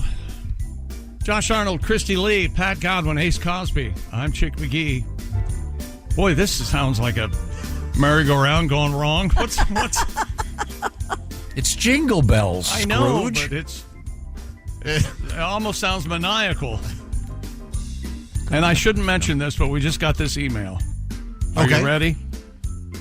Dear Chick, I just want to say that the things Tom finds fascinating is fascinating. Yeah. That's from Ashley in West Virginia. Thank you, so Ashley. there you go. I certainly agree with you. The latest fascinating item is the scorigami online. Tom has found that. Now. I know you found it and turned me onto it. I think it's just amazing. We've mentioned it before, but this time it's stuck. Yeah. Well, scorigami, they follow scores that have never happened before in the NFL, and there was one yesterday. What was it, 48-42 or something? That's correct. Is that right? 48-42. Never happened before in the Exactly NFL. right. I never would have guessed that. That's a scorigami. No. And I didn't know scorigami was still out there. As I said earlier, I thought they'd folded. Thank you. Origami is folding paper. We now turn to Christy Lee. She's at the Silac Insurance News Desk. Mind your way? Okay, here we go. If you happen to be traveling this holiday season via bus, we have some etiquette tips for you. A new poll from the travel booking platform known as bus bud. Masturbate under a blanket? Is that one of them? Sheds light on the bad behaviors that bother bus riders That's the just most. common sense. Try not to piss your pants more than 3 times. According to the survey of over 4,500 passengers worldwide, we have this. Yeah. Reclining the seat without asking first is number 9 on the list. Number 8, arguing with other passengers. Oh, okay. I'm only taking this bus because I have an earache. I usually fly private. Number 7. That's that right, man. Leaving trash around your seat. Oh. That would include bodily fluids. Number 6, passing gas or burping. Oh, yeah. Yes. Uh-oh. Number 5, talking. That's supposed to talk on a bus? Guess not. I'm sure there's a lot of rambling, I imagine. Number 4, smoking or vaping. I used to be somebody. I have no doubt. Now I'm riding a bus. Playing loud music topped the list as the most annoying things passengers do. Number 3 was poor personal hygiene, and number 2 was sexual activity. Yeah, sexual activity. On a bus. Try to keep it to a minimum, folks. Right. So loud music, I think I would be more annoyed by the sexual activity than the loud music. Well, you're doing it in reverse, though. Loud music was number 4. And No, it was number 1. I screwed up because I didn't read it properly. It's my fault. I'm bad. I mean, you got to have, if somebody can charm a lady on a bus. I told you my bus story when I was 15 years old. I had to take the bus, the Greyhound, and the guy. Easy to. The guy what? The guy with the bag and the rum, and at one point I looked at him and he looked at me, and he's like, he started talking, and I got up out of the seat and I went to the bus driver, and he goes, "You sit right behind me, honey. Don't you go back of that bus." Oh, okay, yeah. Yeah. I just need a little attention. Yeah, it How was old were very you? scary. I was 15. Ooh. Yeah. Yeah. Yikes. I didn't look 15 at 15. By the way. So the guy whipped out the bottle of rum. He had the rum and and that's the first time I'd ever seen anybody drink liquor out of a brown paper bag. Yeah. I didn't know. Classic. I was 15. Boy. What did I know? Is that still a thing on the bus? Is that still a thing at all? Oh, proper bus etiquette. Well, I think you have to hide your liquor, don't Put you? your on the liquor bus? in a brown paper bag. Try not to comment on the schnapps vomit in the seat next to you. Okay. Crying baby not on the list, though. That's good. Yeah, well. That's nice. Have you ever taken a Greyhound bus? Ever? Not the Aspen bus. Yeah. I have quite a few times. Yeah, I've had to. I have to. It's humiliating. I've taken and humbling. I mean, with school we'd go on outings. Yeah. I don't mind it. I mean, to me, it's as comfortable as flying. So, Yeah, other than the guy if not hitting more on me. comfortable, you can actually stand without getting screamed at immediately. True. So, because now, where was this bus ride to and from? Mostly from St. Louis to Chicago, which was about 5-6 hours. Because it stops about every half hour, doesn't it? No, the train did. That's when I Yeah. realized. That's when I went, oh, it's faster to take a bus than it is a train. Oh, really? Yes, That's the train interesting. stopped every 20 minutes. Nice. What the hell are we doing? Yeah, but it's romantic on a train. I hated it. It would have been romantic. There's the great Steve Goodman song that Arlo Guthrie made famous, "City of New Orleans," is a great romantic song about riding a train. Yeah, I wish it had been anything like that. It wouldn't be, riding on the, Wilbur's bus tour. Well, I think you're discounting Weird Al Yankovic's "Another One Rides the Bus." True. There. Yeah. You're gonna sit by you. Another one rides the bus. Another one rides the bus. And another one farts. Another one. Are there a lot of Another one farts. dating things you think started on a bus? Oh, boy. People meet romantically. Do you think Hallmark could Hallmark pull that off? Yeah, of course. Two people traveling on a bus for whatever reason, and then Guy's a millionaire because he's afraid of flying. Sure. Yeah, there'd have to be something. If the guy's had eye surgery, he can't fly. Something went kind of wrong. Right. Or whatever. Yeah, and then but if it were a Hallmark movie, the fellow passengers would be a little bit more upscale than. If the guy pissed his pants, he'd be wearing an adult diaper. That kind of thing. Yes, yeah, exactly. Yeah. So we're watching a movie over the weekend, and it's a movie. Don't make fun of me, but it's a movie based on Mary, the mother of Jesus. Oh, come on! What a fairy tale. I wouldn't make fun of you. And we don't know much about Mary's life before she became the mother of Jesus, do we? So I'm this pretty is sure she was a temp. fictionalized. Do they have her in the secretarial pool? No, they don't have her in the secretarial You pool. think she could get that glass ceiling thing cleared up with her son?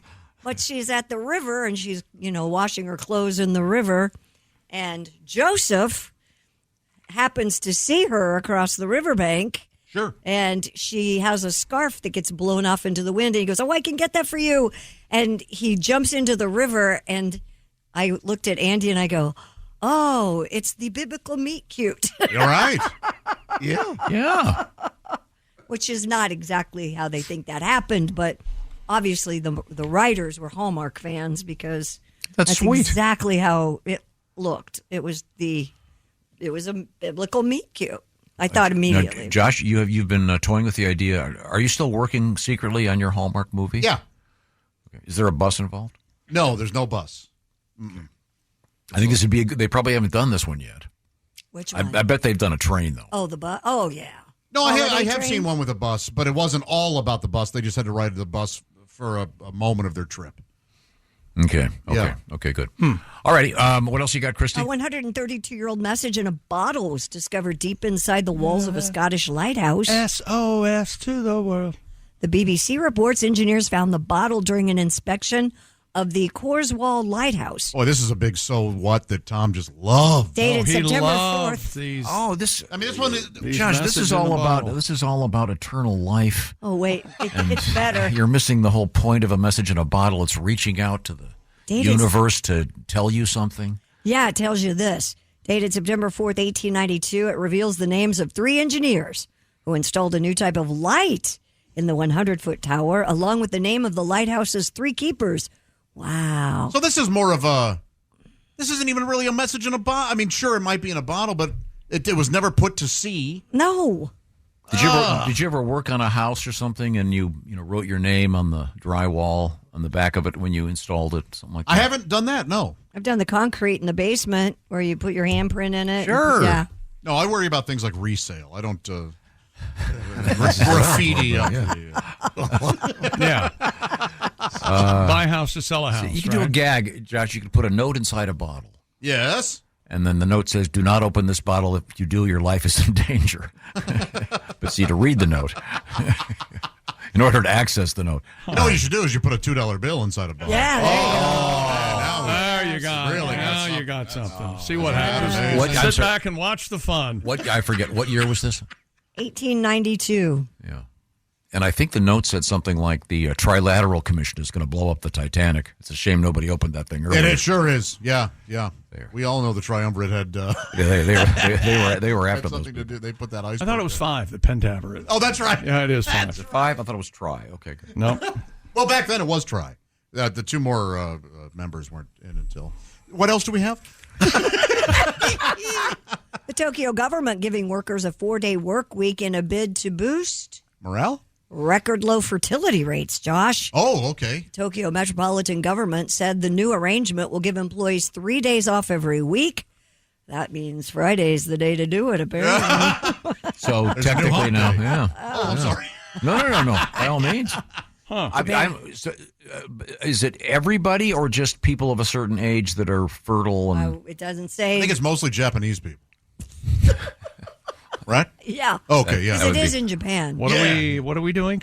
Japan's fertility rate reached It really wasn't any reason to get okay. another record low in June, and according to the Ministry of Health, Labor, and Welfare, there were only 727,277 births recorded last year, and a fertility rate dropping to a fresh low of 1.2. I blame Japanese porn. For a population to remain stable, it needs a fertility rate of 2.1. So you're going to have to double. Get to it. Japanese porn is so crazy. No, and this is the stuff. What is the deal with it again? A lot of it's like anime and. Don't they pixelate the genitalia? Oh, they do. Yeah. Not very sexy. They absolutely do. Yeah. Do you suppose that they're like Japanese teens that are now fixated on that? Oh, man. When they finally get a real woman, she has to have a graphic of a pixelated vagina over her actual mommy parts. Turn the kid on. I wonder if they sell those. Well, I think some of them grow up and they're, what do you mean you don't have tentacles coming out of there? I don't want anything to do with you. It gets weird. What do they call that? We've had it. It's always listed in the top 10 porn categories. Yeah. It is. It's like high hentai. That's what it is. Yeah. Oh, hentai. And there are Is that what it is? octopuses and stuff? And Yeah. They're always fairies or tentacled monsters or. I thought hentai was just with wings. Pat. Japanese animation. Maybe you're right. I don't know. I think that's anime, isn't it? Anime. Okay. So this is interesting. Is that they're doing this in Tokyo? But my question was: is it if you've got an office? Is the guy that's 55 years old? Are they going to give him the day off too, or just the young stud that's 35 with a hot wife? I think they have to do all of them. They could give the 55-year-old. They can do whatever they want. It's Japan. A woman over 45 absolutely has to work. Yeah. Oh, stop it! They don't. You were a stud at 55, weren't you? We're not putting us out to sea, That's are we? right. That's right. Oh, I see. Okay, but for the ladies, I guess is my question. Then, Pat. Oh, yeah. Yes, saying, of course, our time is up. I don't think Phyllis is going to be spouting out any more kids. Let's make her come in and run the secretarial pool next week. Yeah, at least mop. Yeah, would it kill you to run a mop? Yes, it would. Okay. A man in Japan was arrested for trespassing and breaking into more than 1,000 properties, but he says it's just his hobby. Well, I just like looking at places. That's right. Yeah. Mostly places I keep track. I have a scrapbook. I like to go to places I'm not allowed, really. According to the Mainichi newspaper, the 37-year-old office worker told police, quote, breaking into other people's homes is a hobby of mine. I've done it over 1,000 times. And he's alive? I get a thrill wondering if someone will find me or not. Pretty exciting. Enough to make my palms sweat. And he says it relieves stress for him. Yeah. Here's an audio tribute to trespassing. It's very short. This is the band Dos Boys. Oh, yeah. And the sign said anybody caught trespassing will be shot on sight. So I jumped over the fence and yelled at the house, "Hey, what gives you?" There you go. There's so many things that make that bit great. Yes. That is the greatest sound effect. The choice of the sound effect for the automatic The weapon. The timing, what gives you boom, yeah. This guy's trespassing is a hobby. Yeah. 1,000 different places. I'm surprised he didn't get stabbed or shot or something. Just seems like a really tremendously bad idea. I may try it. I'll let you know if it's... Didn't steal anything, really. though, huh? No, Apparently he's not he a doesn't. criminal. He's just a trespasser. Likes to go places where he's not supposed to. That's right. I suppose he does selfies or something. Haven't you ever done that? You know what he is? He's curious. It is thrilling to go someplace you've never been. Absolutely. Or not supposed to be. Right. Yeah. But I Like hate the gym? I hate that. Is that thrilling? Like a women's locker room. Yeah. Now, Yeah, Pat, you have been accused in this program of we have two bathrooms in this part of the building. Yeah. And they're whatever you call it, unisex. Everybody's Right. I invited. run the water. But in the other building, right down the hallway, there is a distinctly marked men's room and ladies' room. I've gone in the ladies' room. And you, Yes. I understand, go in the ladies' room quite often. Still? No. Okay, yeah, I used to do it a lot during COVID. I've found a new location. The really? ladies' room was typically cleaner. I would go in there early You in go the in the morning. very back into Very the back ladies' is a room? nice private place to be if you have to, Yeah. So you're going to the ladies' room in the back? No. The men's room in the back? Ace did catch me a few times coming out of the ladies' room and ratted on me. I used it too during COVID. Did you? Yeah, it was great. Yeah. Did you Pretend I was a lady? Oh, yes. Did you take a Did you take one of the tampons and tuck it just so? You fooled Is a that lot what of they people, are? didn't you? Yes, I did. Oh, yes, I am a lady. Oh, I'm peeing out of my vagina. That's the way we do it. That's Now, yes. would that be actionable by HR if it? What you just said? If, Oh, yeah. If you were here at 5 a.m. and went into the ladies' room. I would hope not, but I would hope not. maybe. Obviously, we have an odd circumstance. I forgot what time it was, and it was like Yep. in a later hour, and I went running down the hallway, and I was already unzipping and pulling my pants down, and there comes that one female account exec, and I'm like all out. Whoa! Oh, no, you weren't. Not out of my pants. I was ready to go. Okay, good. Well, thank you very much. Wow. Now That's something, huh? right now, I want to remind you about one of the other great gifts, and there's plenty of time to get this done. These That's are right. So good. Tell them, Chick. Raycon's Everyday Earbuds. Holiday's a wonderful time, but what gifts do you buy the people in your life? That's tough. What do they want? It's too practical. They probably already own it. That's why Raycon's Everyday Earbuds make a perfect gift for anyone on your shopping list, a gift that will be used every single day. And the latest model of Raycon's Everyday Earbuds, better than ever, with new features like 32-hour battery life. Multi-point connectivity lets you pair with 2 devices at once. They also come with active noise cancellation. That's a must-have for traveling to escape the chaos around you this season with the relatives and the things and the other people. And Raycon start at just half the price as other premium audio brands. You can grab 2 gifts for the price of 1. Plus, their everyday earbuds come in fun, vibrant colors that make unwrapping extra exciting. Save big for the holidays and get up to 25% off site-wide at buyraycon.com/Tom. That's up to 25% off everything on Raycon's website when you go to buyraycon.com/Tom. One more time, buyraycon.com/Tom. Don't forget those full headphones. They're great if you're traveling and you want some nice peace and quiet. Put the kids in those headphones and let them do whatever it is they're listening to. Oh, the new Josh Arnold album. Oh, nice. That's one thing they can listen to. There are many others. And this is the Bob and Tom Show. Got something to say? Send us an email. bobandtom@bobandtom.com. This is the Bob and Tom Show. Whether it's a movie night or just midday, Skinny Pop is a salty snack that keeps on giving. Made with just 3 simple ingredients for an irresistibly delicious taste and a large serving size that lasts. Deliciously popped, perfectly salted. Skinny Pop, popular for a reason. Shop Skinny Pop now. 5 from Gunner. Welcome back to the Bob and Tom Show. Hello, hello, hello. Now, doing all right over there, bud? Yeah, I'm just organizing some stuff for tomorrow's show. Christy's not going to be here. Christy has a special day off tomorrow. So Ms. Hooker will be here. And last week, she was so great. She made us those chestnuts, roasted chestnuts, and we all found out that they really aren't all that great. And I found that that chestnuts are hard to grow here in the United States. They're very rare anymore. There's a problem. We have to import our chestnuts. No kidding. Who is it? Like OPEC or something? Has control of our chestnuts growing on trees and elsewhere. But it's one of those. You hear chestnuts roasting on an open fire. It's an absolute standard. But you don't really get to eat them much, and we found out why. They're not really very good. Yes, the same. You don't hear about people eating. I don't know, newspapers. It's about the same. Well, it's because they can eat them digitally. Oh. With humor like this, I'm craving a show. Yeah. No, not yet. Oh, God, that's premature. Right. Ladies and gentlemen, without any further ado. Sexy man with a deep voice. Ace Cosby, here he is with his joke of the day. Hey, chick, buddy. Yes, Ace. What do you get if you cross a vampire and a snowman? What do you get when you cross a vampire and a snowman? I don't know, Ace, what? Frostbite. That was Ace Cosby's joke of the day. It pays off. Pays off. Yeah, makes sense. There's a logic to it. You wanted it, Josh, so there you go. You're looking for very little from your return on your dollar.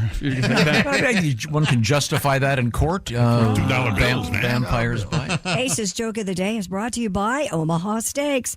Save 50% off gifts from Omaha Steaks.